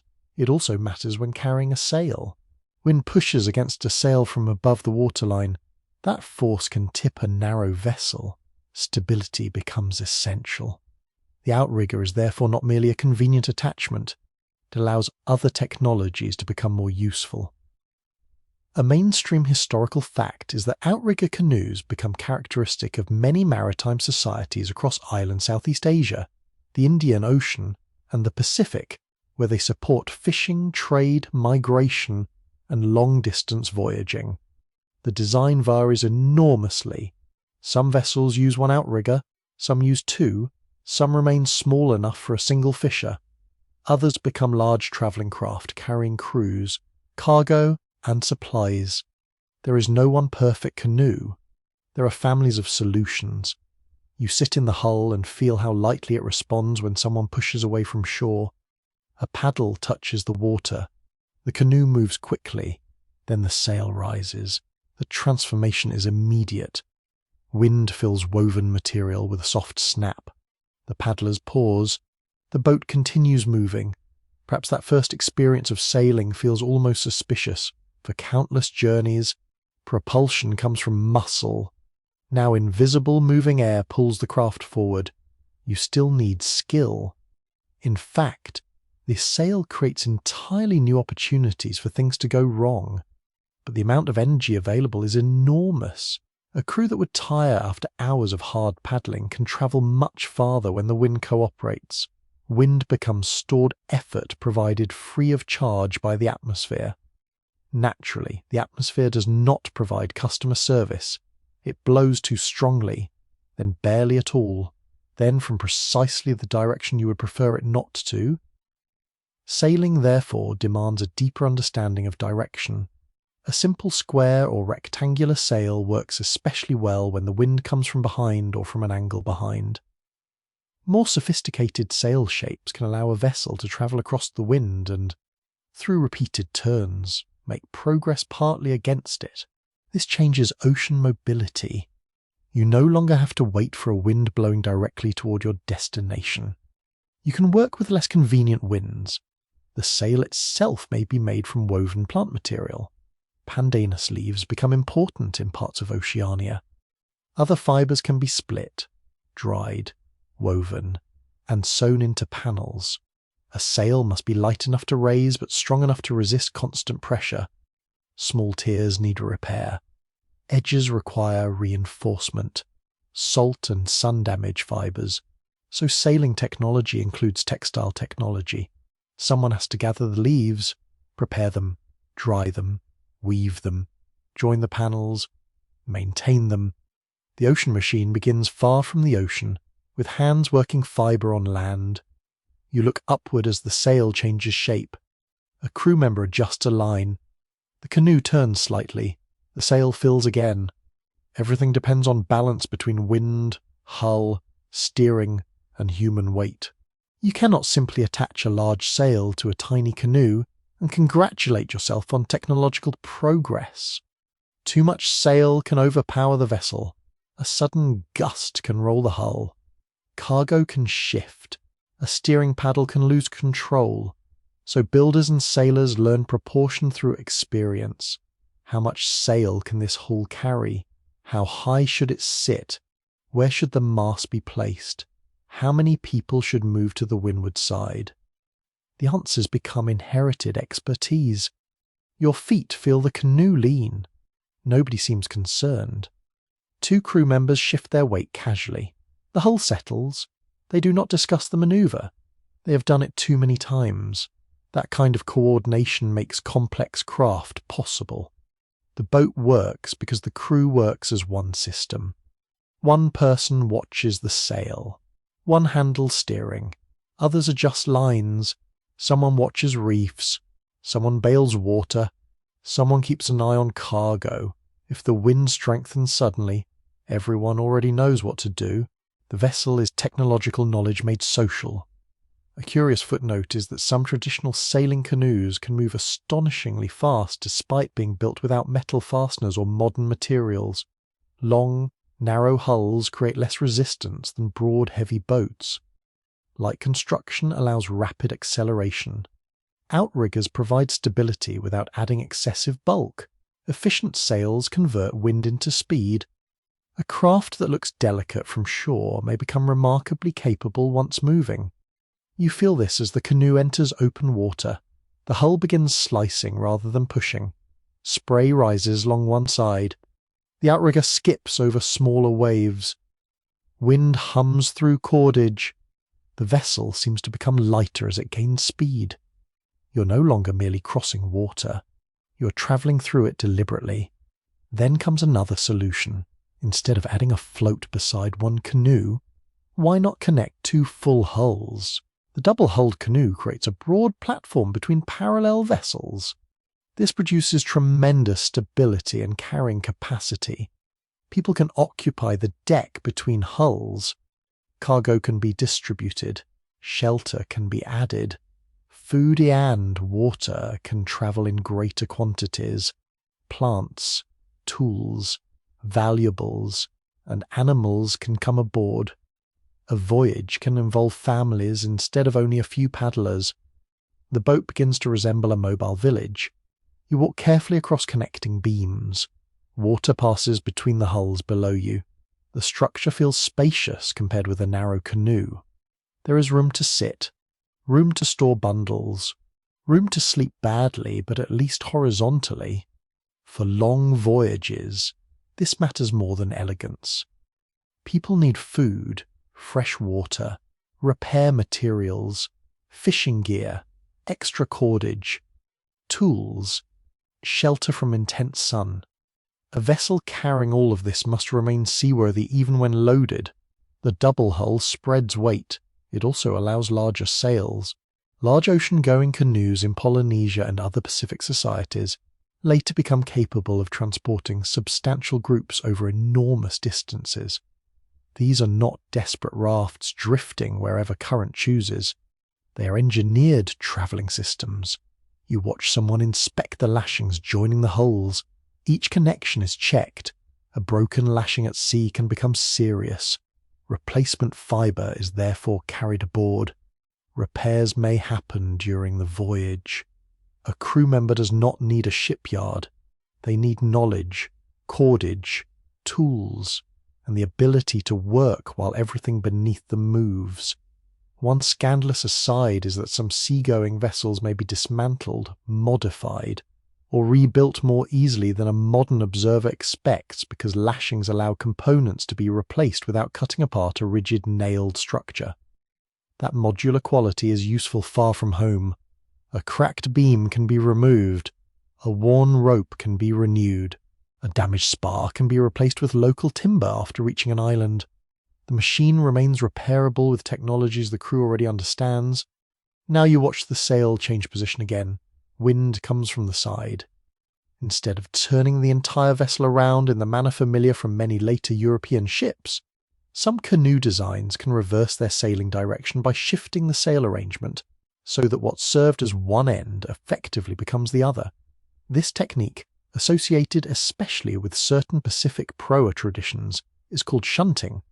You do not need to perform a wide turn. The craft changes which end leads. It is an elegant answer to a practical problem, and it makes your modern assumption about a fixed bow and stern suddenly feel rather unimaginative. Boat technology develops according to local conditions, not according to one inevitable design path. In waters filled with reefs and islands, a shallow draft can be extremely valuable. A vessel that sits lightly in the water can cross areas inaccessible to deep-keeled ships. It can be pulled onto a beach. It can enter lagoons. It does not require a constructed harbour. An entire maritime network can operate without stone docks. The beach is the port. People gather as the canoe arrives. Hands seize the hull. Together they pull it above the surf. Cargo is unloaded directly onto sand. A damaged vessel can be repaired beneath trees. The infrastructure travels with the community. This is another reason sophisticated seafaring does not require cities. You need craft specialists, navigators, fibre workers, woodworkers, sailmakers, people who understand seasonal winds, people who know where to obtain suitable timber. You need organised knowledge more than monumental architecture. Scholars still debate how rapidly the major innovations of sails, outriggers, and double-hulled vessels spread through Austronesian-speaking communities, and how often similar solutions may have developed independently or changed as people entered new environments. Archaeology has difficulty tracing many of these inventions directly. Again, the materials are stubbornly perishable. Language sometimes provides clues, shared words for parts of boats, sails, winds, or navigation can hint at technological traditions carried by migrating communities. Images on pottery or rock art occasionally help. Later historical descriptions provide additional evidence, though they record technologies after centuries or millennia of continued development. The boats themselves remain frustratingly rare, yet their effects become impossible to miss. People begin reaching islands separated by larger distances. Goods move farther. Settlements appear across wider regions. Related languages spread over extraordinary geographic ranges. Plants and animals travel with human communities. Ocean space becomes culturally connected. You stand aboard the double-hulled vessel as evening approaches. The deck smells of salt, woven leaves, smoked food, and sun-warmed wood. A bundle of spare cord lies beside a mast. Water containers are secured low. Fishing equipment rests within reach. Nothing is placed casually. At sea, a loose object becomes a lost object surprisingly quickly. The wind softens, the sail slackens for a moment, then fills again. There is no frantic paddling, no exhausted crew fighting every kilometre. The boat continues under atmospheric power. This changes how far you can imagine going. Distance is partly an energy problem. If every kilometre demands human muscle, long voyages require huge effort and food. If wind provides propulsion, your body can conserve strength. You can remain at sea longer. You can carry heavier cargo. You can explore routes that would be punishing under paddles alone. The sail stretches the practical world. Double hulls stretch it further. Suddenly a journey can include not only a crew but a community in motion. Children, skilled adults, plants for cultivation, tools, food, fresh water, objects carrying social meaning, perhaps carefully preserved embers, perhaps domestic animals in later migrations. A vessel can transport not merely people, but a way of life. That is when ocean travel becomes truly transformative. Canoe is no longer just helping humans survive water. It is allowing culture to cross it. Night approaches. The sail becomes a dark shape against the fading sky. The twin hulls rise together over a long swell. You feel the movement through the deck beneath your feet. Nothing here is mechanical in the modern sense. No engine turns. No metal propeller spins. Yet this is unquestionably a machine. Wood converts shape into speed. Fibre converts tension into strength. The outrigger converts width into stability. The sail converts wind into motion. The crew converts knowledge into control. Each part supports the others, and the ocean that once demanded exhausting effort now offers its own energy to those who understand how to catch it. You listen to water rushing between the hulls. The sound continues steadily into the dark. The craft holds its course, and the horizon becomes farther away without becoming unreachable. You wake beneath a sky so wide that the ocean seems almost smaller than it. There is no land in sight, not behind you, not ahead, not even as a faint smudge beneath the clouds. The canoe rises gently over a long swell, pauses at the crest, then settles into the hollow beyond, around you. Water stretches in every direction until it meets a pale morning horizon. This is the Pacific at its most intimidating. Distances here are no longer measured by the reassuring appearance of a neighbouring mountain. Some islands lie hundreds or even thousands of kilometres apart. A navigator can leave home knowing that the destination will remain invisible for nearly the entire voyage. Yet Polynesian seafarers cross these spaces deliberately. They settle islands scattered across an ocean, covering almost a third of the planet.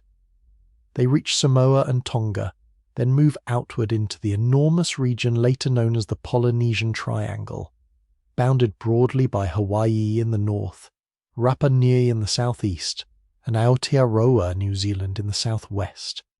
Look at that on a globe, and the achievement feels almost absurd. There is an astonishing amount of blue, and very little land. Still, a navigator sitting beside you does not appear troubled. He watches the horizon, he watches the sea, he watches the sky. Most importantly, he remembers. His map is not stored in a box. It is stored in relationships learned over years. Certain stars rise above particular points on the horizon. Certain islands lie beneath particular star paths. Certain swells arrive from persistent directions. Certain birds travel only so far from their nesting grounds. The navigator builds position from all of these clues at once. You might call it navigation. He might experience it as knowing where he is. That difference matters. A modern traveller often begins with coordinates, latitude, longitude, a precise numerical point. Traditional Polynesian wayfinding can begin instead with an island of departure and an island of destination, then hold an imagined course between them. The canoe is mentally kept inside that path. Every swell, star, wind shift, and bird sighting tells the navigator whether the vessel still belongs where it should. You glance upward as darkness approaches. Stars begin appearing one by one. A bright point rises low over the horizon. The navigator names it, then another, and another. The night sky is not treated as decorative. It is structured. Navigators memorize what modern descriptions often call star houses or star compasses, systems organizing the rising and setting positions of stars around the horizon. You steer toward one star while it remains useful. As it climbs too high, you shift attention to another. Later, another takes its place. The course continues through a sequence of remembered celestial markers. The stars move. Your intended direction remains. This requires enormous training. A student does not merely memorize a few famous constellations and declare himself captain. He learns dozens of stars. He learns when they appear. He learns how their positions change with the seasons. He learns which stars are useful on specific routes. He learns to recognize them through gaps in cloud. And because clouds are inconsiderate enough to exist even during important voyages, he also learns how to continue when the sky disappears. You feel the swell beneath you. One long movement comes from the southeast. Another crosses it at an angle. Wind waves dance on top of both. The navigator relaxes his body against the canoe and feels the pattern. This ability can seem almost supernatural to someone unfamiliar with it. It is not. It is practiced sensitivity. Imagine learning music in a language where every note is played through the floor. At first, all you feel is motion. Gradually, patterns separate. The primary swell, the secondary swell, a reflected movement, a local disturbance caused by wind. Your body learns to distinguish them. Some navigators traditionally lie down inside the canoe to sense the movement more clearly. Your back becomes part of the instrument panel. Oddly enough, this means that an expert navigator may understand the sea more accurately with less dramatic staring into the distance and more quiet attention to what the hull is doing beneath his ribs. Not particularly heroic looking. Extremely effective. The mainstream historical fact is difficult to overstate. Polynesian voyagers successfully settled nearly every inhabitable island across their vast region of the Pacific centuries before sustained European exploration of the same ocean. Hawaii is settled by Polynesian voyagers. Rapa Nui is settled. Aotearoa, New Zealand, is settled relatively late in the Great Expansion, probably during the 13th century. Each settlement represents more than a canoe accidentally surviving a storm. People arrive with the means to establish communities. They carry food plants, they carry tools, they carry social traditions.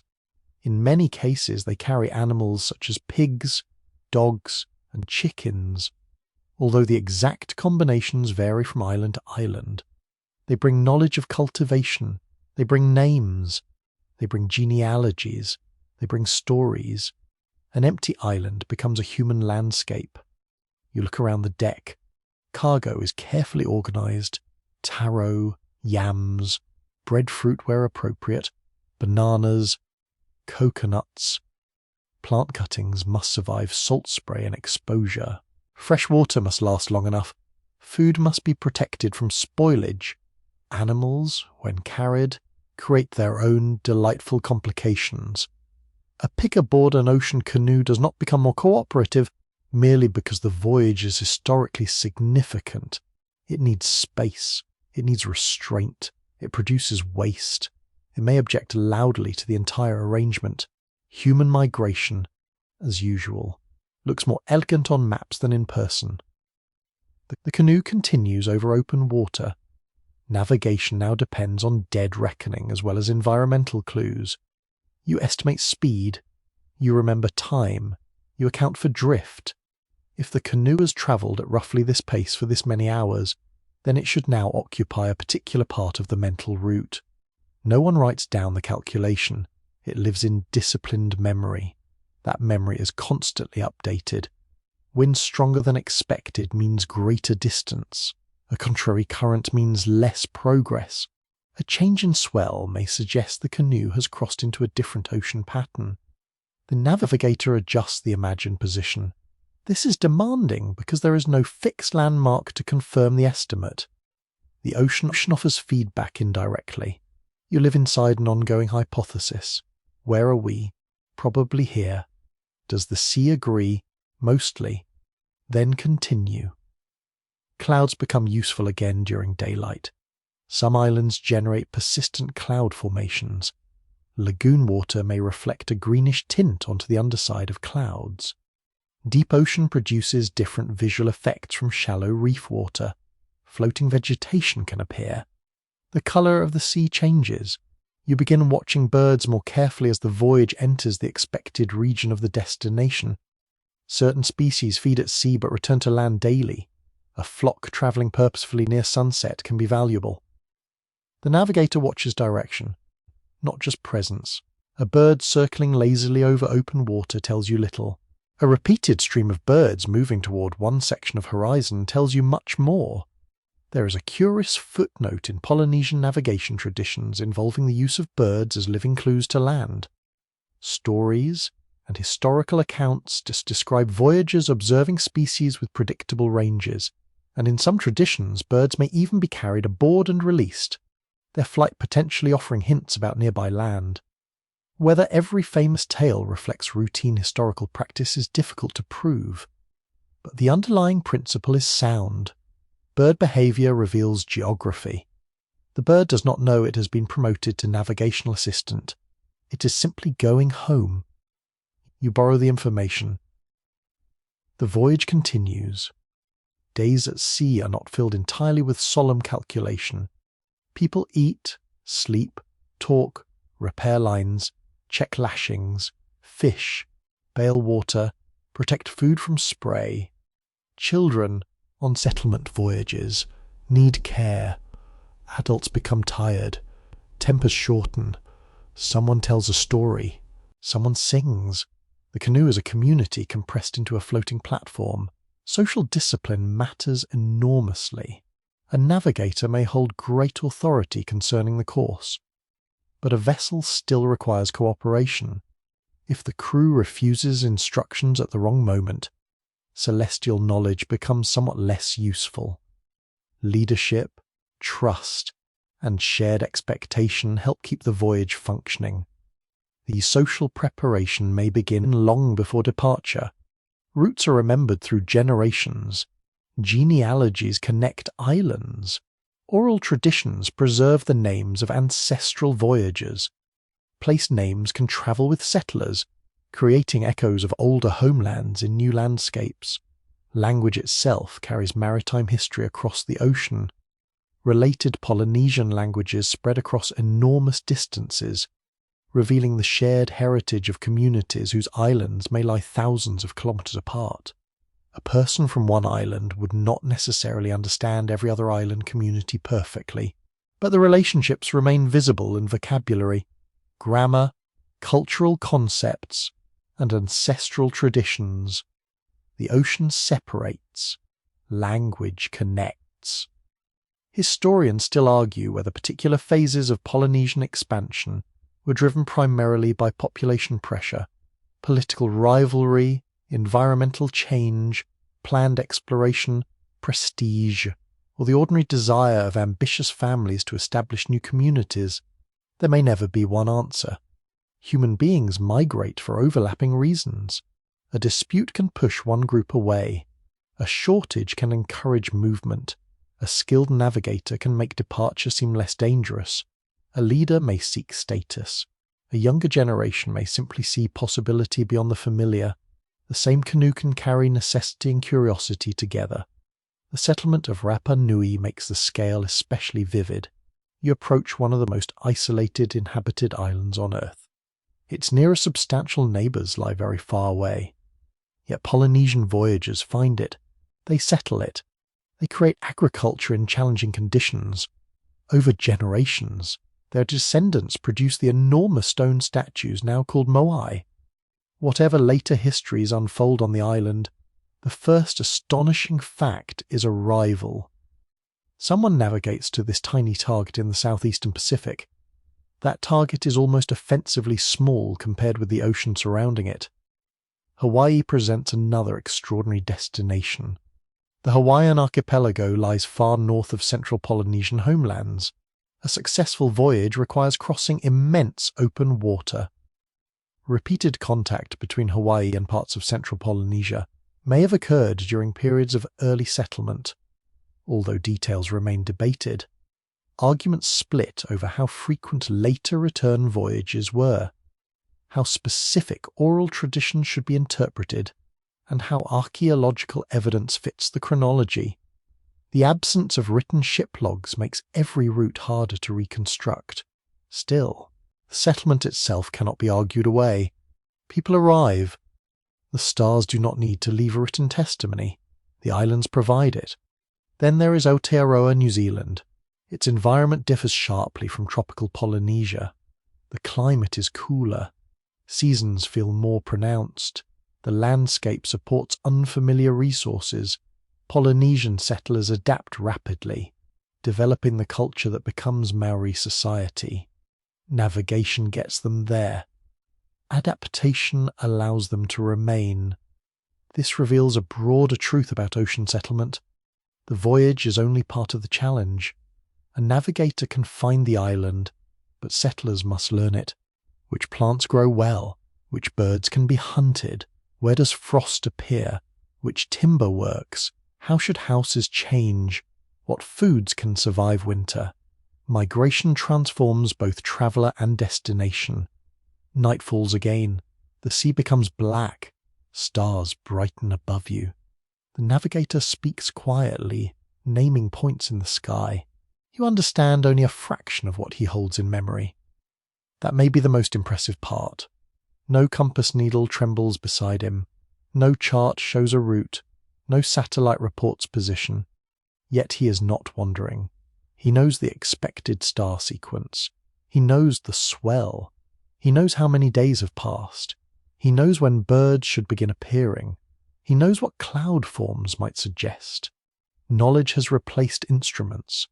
Training has replaced written calculation. Attention has replaced certainty. Near dawn, a bird crosses the bow. Later, another appears. The navigator watches both. The swell changes subtly. Clouds gather low ahead. Nobody celebrates yet. Experienced people wait for several clues. Hours pass. Then a dark line appears beneath the clouds. At first it could be imagination. Then the line rises. A ridge forms. The canoe alters course slightly. Voices grow more animated. The destination has emerged from the ocean. You watch land become real, one contour at a time. A mountain, a green slope, a pale reef, breaking surf, trees, smoke. Perhaps what looked like empty ocean has delivered you precisely where memory said an island should be. That is the quiet wonder of Polynesian wayfinding. The navigator does not tame the Pacific. He listens to it carefully enough that its vastness becomes legible. The waves speak through motion. The stars speak through position. The birds speak through habit. The wind speaks through season. And carried among them all is the human ability to remember a route across water, so immense that, to an untrained eye, there seems to be no route at all. The harbour wakes long before sunrise. You smell it before you properly see it. Tar, salt, fish, wet rope, spices, smoke from cooking fires, a sour trace from animals waiting beside cargo. Men move through the darkness carrying baskets, jars, folded cloth, sacks of grain, blocks of timber, and bundles whose contents are valuable enough that somebody is watching them very carefully. The ocean is no longer merely something people cross to find another island. It has become a marketplace. A ship approaching the quay carries more than travellers. It carries copper, wine, incense, pottery or glass, ivory, textiles, timber, grain, precious stones, metal, perfume, and news from places most people will never see. Maritime travel now connects societies separated by enormous distances, and the strange thing is that nobody has to understand the entire network for the network to work. A merchant in an Egyptian port may know the Red Sea. A sailor from Arabia may understand the routes toward Western India. An Indian captain may know the seasonal crossing towards Southeast Asia. A Mediterranean trader may never travel anywhere near the Indian Ocean. Still, goods can pass from hand to hand. One voyage connects to another. A port connects to another port. The ocean becomes a chain of exchanges. You step aboard a merchant vessel in the eastern Mediterranean. Its hull is broader than the light canoes of island travel. Cargo matters more than elegance. Amphorae are packed tightly together. Their pointed bases fitted into arrangements that reduce movement. A loose jar at sea is a small disaster waiting patiently for rough weather. Ropes hold cargo in place. Heavy goods remain low. Lighter items sit above them. Balance is calculated through experience. Load too much on one side and the ship lists. Carry too much weight and waves wash dangerously near the gunwale. Carry too little, and the voyage may not be worth making. Commerce turns seamanship into arithmetic even when calculations are performed with simple measures. How many jars, how much grain, how much water, how many sailors, how long to the next port, how much profit if everything arrives, and, less pleasantly, how much loss if it does not. Records confirm that Bronze Age and later Mediterranean societies maintained extensive maritime trade networks linking Egypt, the Levant, Cyprus, Anatolia, Greece, and other regions. Ships move metals especially eagerly. Bronze requires copper and tin, and those resources are not always found near the societies that want them. Copper from Cyprus becomes particularly important. Tin travels through more complicated routes. Timber moves toward regions where large straight trees are scarce. Wine and olive oil travel in pottery containers. Luxury goods move between royal courts. The sea becomes economically irresistible. You hear a wooden hull knock softly against a pier. The shipmaster watches the weather. Sailing seasons matter. Mediterranean winter storms can be dangerous. In many periods, sailors prefer the calmer months for major journeys. A merchant would rather wait than donate his entire cargo to the seabed. Of course, profit has a habit of encouraging optimism. Someone always thinks the weather looks acceptable. Someone always insists the ship can leave today. Someone else looks at the clouds and develops sudden religious devotion. Ancient sailors live close to uncertainty. A voyage can enrich you. It can bankrupt you. It can leave you sitting in an unfamiliar port explaining why half the wine is now somewhere beneath the waves. So merchants spread risk. Cargo may belong to several investors. Loans can finance voyages. Partnerships distribute losses. Written contracts eventually become part of maritime commerce in several cultures. The ocean creates financial technology because sending valuable property out of sight for weeks requires impressive faith in both sailors and paperwork. You move east toward the Levantine coast. Here Phoenician sailors become famous for maritime skill. From cities such as Tyre and Sidon, ships travel throughout the Mediterranean. Phoenician communities establish settlements and trading stations across wide distances. Carthage eventually grows into a major power in the western Mediterranean. Their ships carry cedar, crafted goods, dyes, metals, wine, and other commodities. One especially famous product is purple dye associated with murex sea snails. Oddly enough, producing prestigious purple fabric involves enormous quantities of shellfish and a smell that ancient luxury advertisements presumably chose not to emphasize. The dye can be remarkably valuable. The production process is remarkably unpleasant. Fashion survives this contradiction with little difficulty. Phoenician maritime activity also helps spread alphabetic writing traditions around the Mediterranean. Trade moves objects, but it also moves ideas.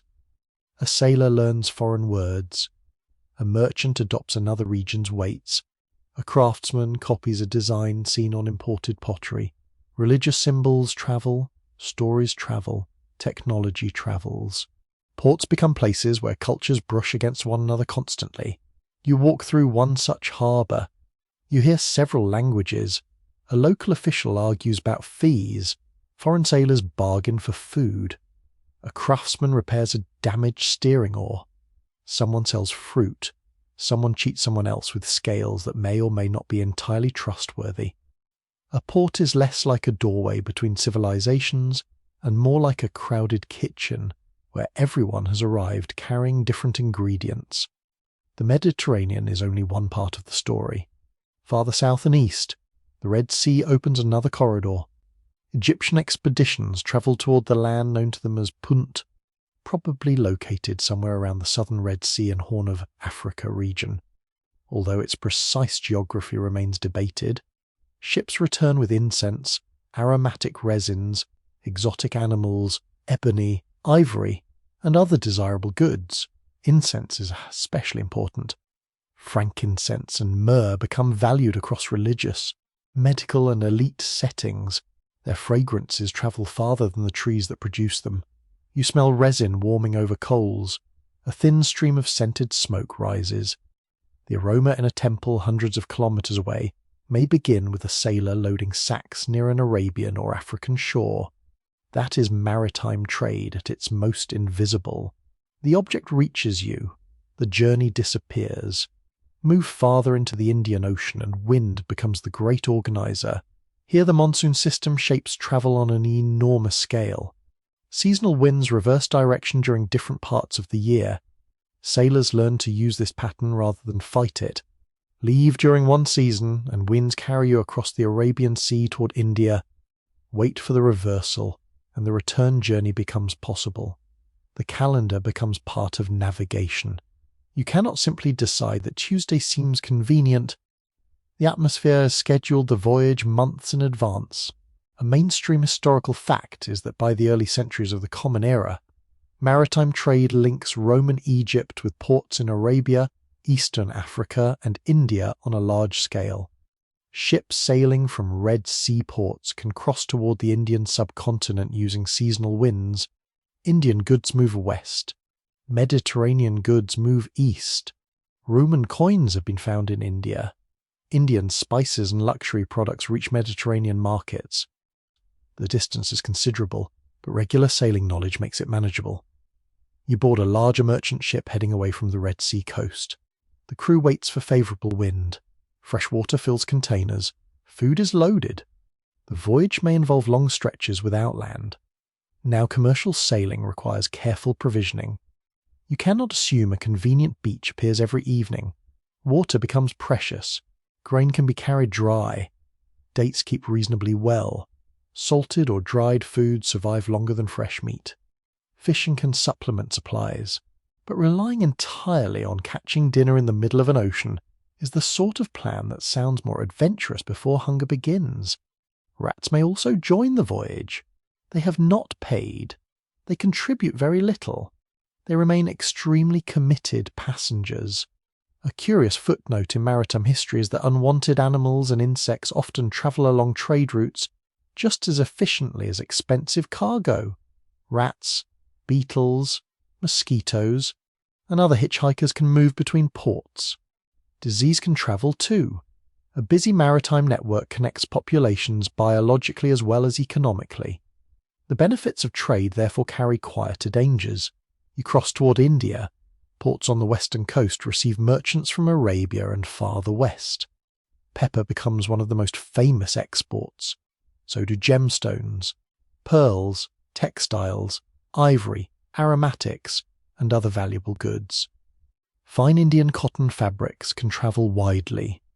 Spices are especially attractive because they possess high value relative to weight.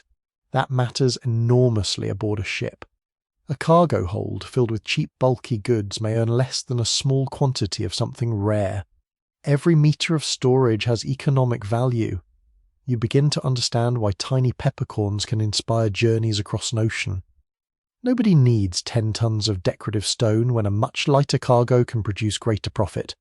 The sea encourages merchants to think in ratios, value against weight, risk against reward, distance against price. Farther east, Indian Ocean networks connect with Southeast Asia. The Strait of Malacca eventually becomes one of the most important maritime passages in the world because it links the Indian Ocean with the seas beyond. Long before modern container ships, merchants understand the strategic importance of narrow passages. Control the passage and you influence trade. Offer safe anchorage, water, food, storage, and markets, and ships arrive. Ports grow where geography and commerce cooperate. Goods from the Indonesian archipelago include spices that become nearly legendary elsewhere. Cloves, nutmeg, mace. For long periods, these products come from surprisingly restricted geographic areas. The famous Spice Islands, especially parts of the Moluccas, provide commodities desired thousands of kilometers away. A clove can therefore make an extraordinary journey. It begins on a tropical tree. Someone harvests it. Someone dries it. A local trader carries it by boat. Another merchant buys it. It travels to a larger port, then west toward India, perhaps onward toward Arabia, perhaps into the Red Sea, perhaps eventually into Mediterranean markets. The person who finally smells it in a wealthy household may have no idea where the tree grows. Distance creates mystery. Mystery increases value. Merchants do not always rush to explain the source. Knowledge can be commercially useful if you know where a rare commodity originates and your competitor does not. Silence becomes profitable. Scholars bicker over how directly merchants from distant regions interacted during certain early phases of Indian Ocean trade.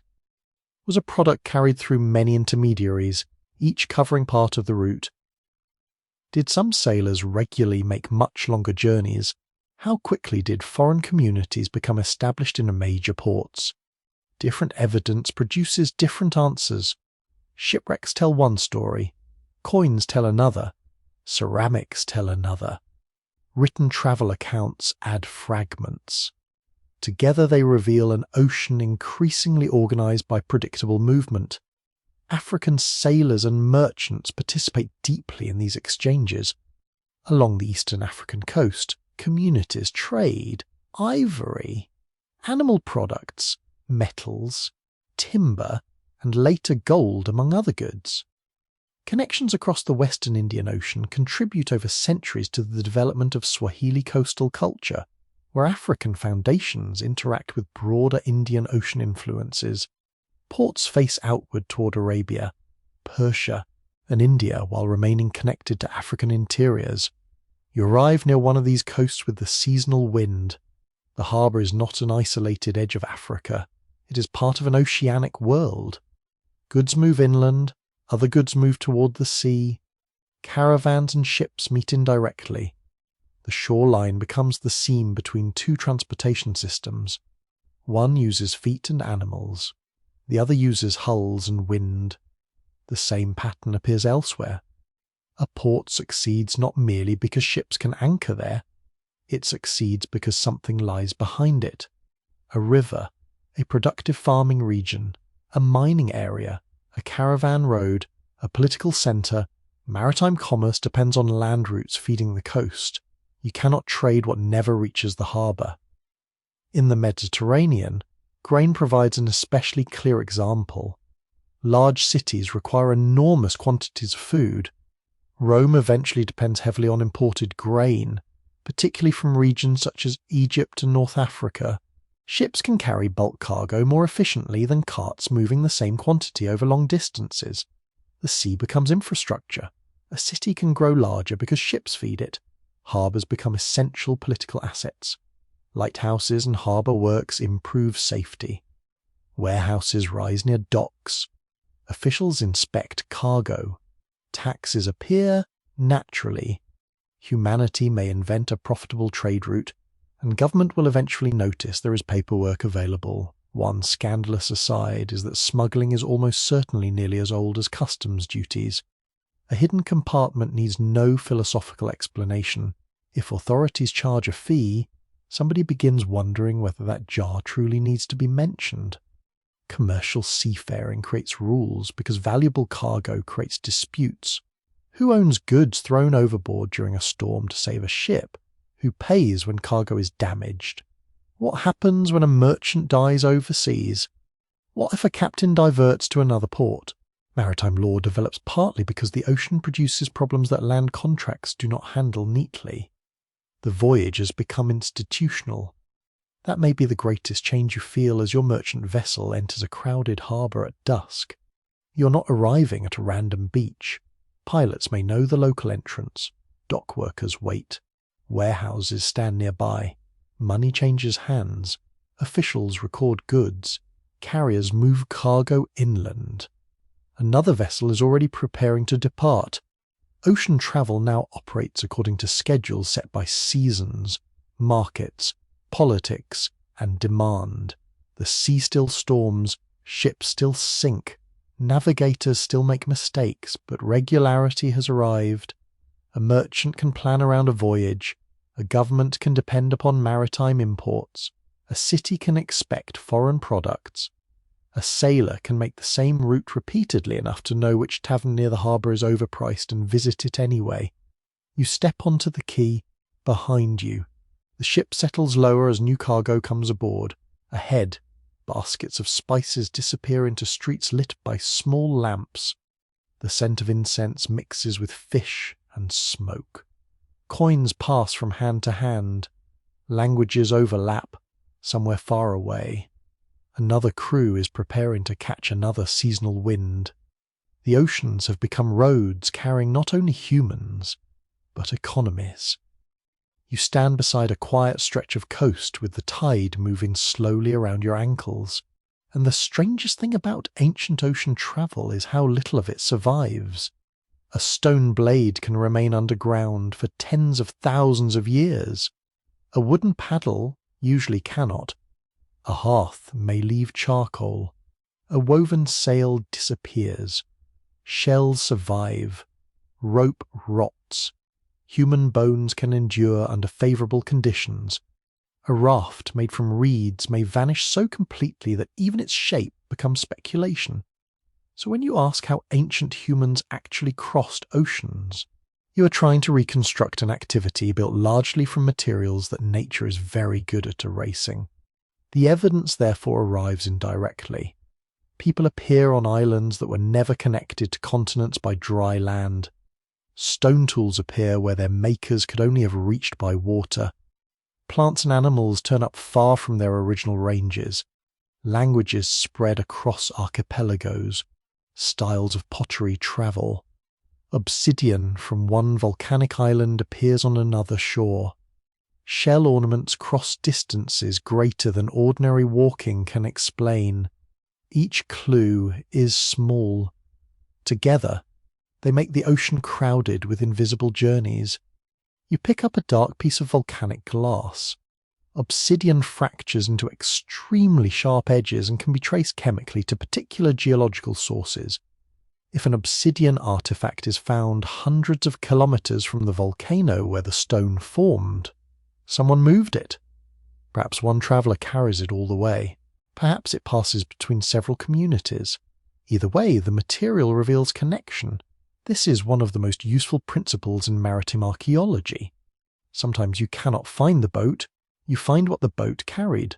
A mainstream historical fact is that archaeological evidence from islands across the Mediterranean, island Southeast Asia, near Oceania, and the wider Pacific demonstrates repeated human movement across substantial bodies of water thousands of years before modern navigation instruments. The routes differ, the vessels differ, the reasons differ, but the pattern is unmistakable. Humans become seafarers very early. The difficult question is exactly how skilled they are at each stage. A successful arrival does not automatically tell you whether the voyage is deliberate. Storms can carry people away. Currents can push damaged craft toward unexpected shores. Fishing parties can become lost. Natural rafts of vegetation can transport animals. And perhaps occasionally accident belongs in the story. But accident becomes less satisfying as an explanation when crossings are repeated.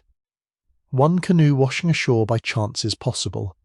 Generations of people exchanging stone, animals, plants, and ideas across the same channel suggest knowledge.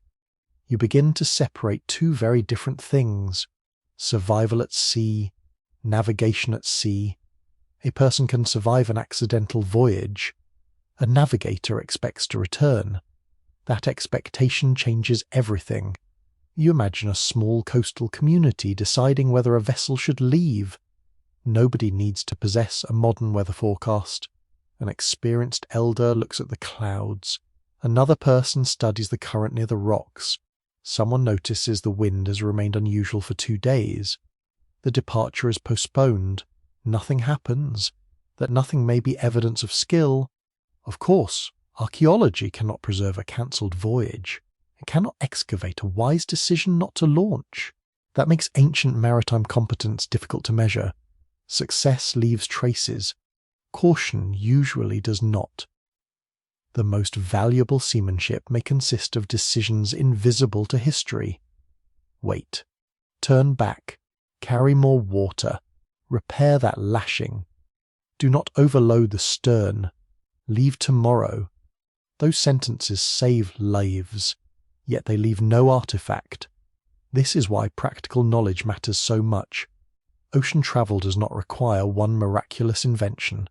It requires dozens of modest abilities working together. You need to select suitable wood. You need fibre that remains strong when wet. You need knots that hold under repeated strain. You need to recognize dangerous weather. You need to estimate how much food to carry. You need to protect drinking water from salt contamination. You need to distribute weight properly. You need to repair damage. You need to recognize land signs. You need to keep people calm. You need to know when to stop. A boat is only one part of seafaring. The human system around the boat matters just as much. Picture a vessel taking on water, not dramatically, just a slow trickle through a seam. You notice it collecting near your feet. Someone begins bailing. Another person finds the leak. Fibre is pressed into the gap. Resin or pitch may help seal it, depending on the materials available. The journey continues. There is no heroic music, no speech. The repair works. This quiet competence is probably typical of successful travel. Most voyages that preserve a community are not remembered because someone performs a spectacular act. They succeed because many small problems are handled early.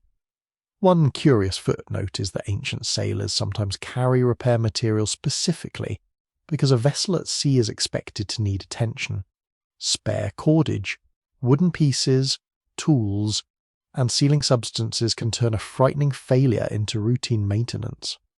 A modern machine is often designed around replacement parts made elsewhere. A traditional boat can be designed around materials its crew already knows how to improvise. That makes it resilient. You can repair rope, replace a paddle, shorten a cracked spar, rebind a joint, patch a seam. The vessel may look primitive to modern eyes while being extraordinarily appropriate for its environment. Primitive is often just a word used by people holding equipment that depends on an international supply chain. The ancient sailor may have fewer materials, but knows each one intimately. You turn a piece of cord between your fingers. Its strength comes from many weak fibres twisted together. That is almost a perfect metaphor for maritime knowledge. No single skill is enough. Navigation without boat building gets you nowhere. Boat building without weather knowledge can get you into trouble very efficiently. Weather knowledge without cooperation cannot move a large crew. Cooperation without food and water planning eventually becomes a hungry meeting. Success comes from combining abilities, and those abilities are taught. A child watches adults launch a canoe. At first, the child sees only activity. Later, details become visible. Why everyone waits between wave sets. Why cargo goes in certain places. Why one rope is tied differently from another. Why the oldest navigator watches birds instead of helping push.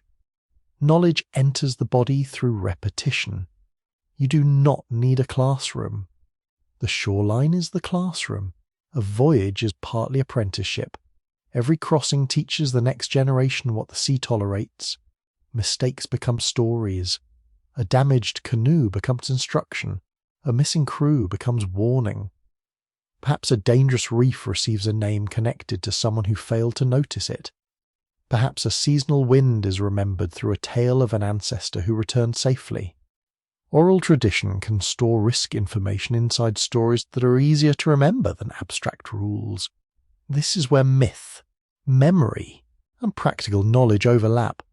A supernatural story attached to a dangerous passage may preserve a very sensible message.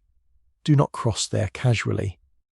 One scandalous aside is that a warning does not become less useful simply because it involves a sea spirit. If the story keeps teenagers away from a murderous current, the sea spirit has performed excellent public service. Ancient travellers do not divide knowledge into neat modern categories. Weather can be practical and sacred. Navigation can be technical and ancestral. A canoe can be transportation and symbol. The sea can be dangerous and spiritually alive. These ideas can coexist without contradiction. You stand on a beach while people prepare for departure. Some may perform rituals, offerings may be made, words may be spoken, songs may accompany launching. A modern observer could dismiss these acts as superstition. That would miss their social function. Ritual can focus attention. It can establish leadership. It can remind everyone that a voyage matters. It can give frightened people a shared structure. The ocean is psychologically demanding. You leave visible safety. The horizon closes behind you. Storms can erase direction. A damaged craft can transform confidence into fear within minutes. Courage is necessary. But courage here does not mean absence of fear. It means continuing while understanding the danger. The bravest decision may still be turning home. Scholars still argue whether some early long-distance crossings were primarily deliberate explorations, or whether accidental voyages played a larger role in opening new routes that were only later repeated intentionally. Evidence supports different possibilities in different regions. There is no reason every migration must follow the same pattern. One community may discover an island accidentally, another may deliberately scout a visible shore, a third may follow a route described by visitors, a fourth may launch into open water based on environmental signs and inherited knowledge. Human history does not owe us one elegant explanation. It usually offers several untidy ones. Population movements are also rarely single events. A map may show one arrow crossing a sea. Reality is probably a cluster of voyages. Some succeed, some return, some fail. Some arrive somewhere unintended. Some bring only a few people. Others carry families. Some establish settlements that last. Others leave archaeological traces and disappear. The arrow hides all of that. You erase it from your imaginary map. Now you see people instead. A mother holding a child, a navigator staring at clouds, someone vomiting quietly over the side, a builder checking a lashing for the fourth time, a young traveller pretending not to be frightened, an older sailor who has crossed this channel often enough to complain mainly about the seating. This makes ancient ocean travel more understandable. The travellers are not superhuman, they are practiced. Skill reduces uncertainty without removing it. A good vessel can still sink. An expert navigator can still meet unfamiliar weather. A well-supplied expedition can still miss land. Courage exists because failure remains possible. You also notice that ocean travel changes societies on land. If certain people possess navigational expertise, their knowledge carries value. Boat builders become important. Access to timber matters. Communities may organize labor for large vessels. Food must be prepared in advance. Travel creates obligations between islands. Marriage links distant groups. Trade partnerships form. News travels. Maritime skill becomes part of identity. A community may begin thinking of the sea not as its boundary, but as part of its territory. Fishing grounds matter. Reefs have names. Channels have histories. Distant islands belong within social memory. The mental map grows larger than the land beneath your feet. This transformation is perhaps the most important answer to the question of how humans travel through oceans. They do not merely invent better boats, they invent maritime cultures. A maritime culture teaches people to live with uncertainty. Weather is watched constantly. Children learn water skills early. Navigation is respected. Vessels receive careful maintenance. Seasonal movement becomes normal. The ocean enters language, stories, ritual, economy, and family life. Once that happens, a crossing that looks extraordinary to an outsider can feel routine to the people performing it. You see a canoe disappear over the horizon. To you, the sight feels dramatic. To the crew, it may simply be Tuesday. That difference separates historical spectacle from lived experience. Ancient humans do not wake one morning and conquer the ocean. They build familiarity piece by piece. A useful tree becomes a hull. Plant fiber becomes rope. Wind becomes propulsion. Stars become direction. Birds become information. Repeated voyages become routes. Routes become relationships. Relationships become networks. And networks make enormous stretches of water feel culturally smaller. The physical ocean never shrinks. The human world expands across it. You look down at the tide. It slides over footprints and smooths the beach. That is what water does to evidence. It erases, but it cannot erase consequences. Humans appear on remote islands. Languages spread across seas. Trade goods travel extraordinary distances. Plants cross ecological boundaries. Communities form where no pedestrian migration could possibly reach them. Those consequences preserve the voyages indirectly. The boat may be gone, the arrival remains. And perhaps that is the most fitting final image. You stand on a shoreline thousands of years ago. A vessel is already far from land. It looks fragile against the width of the ocean.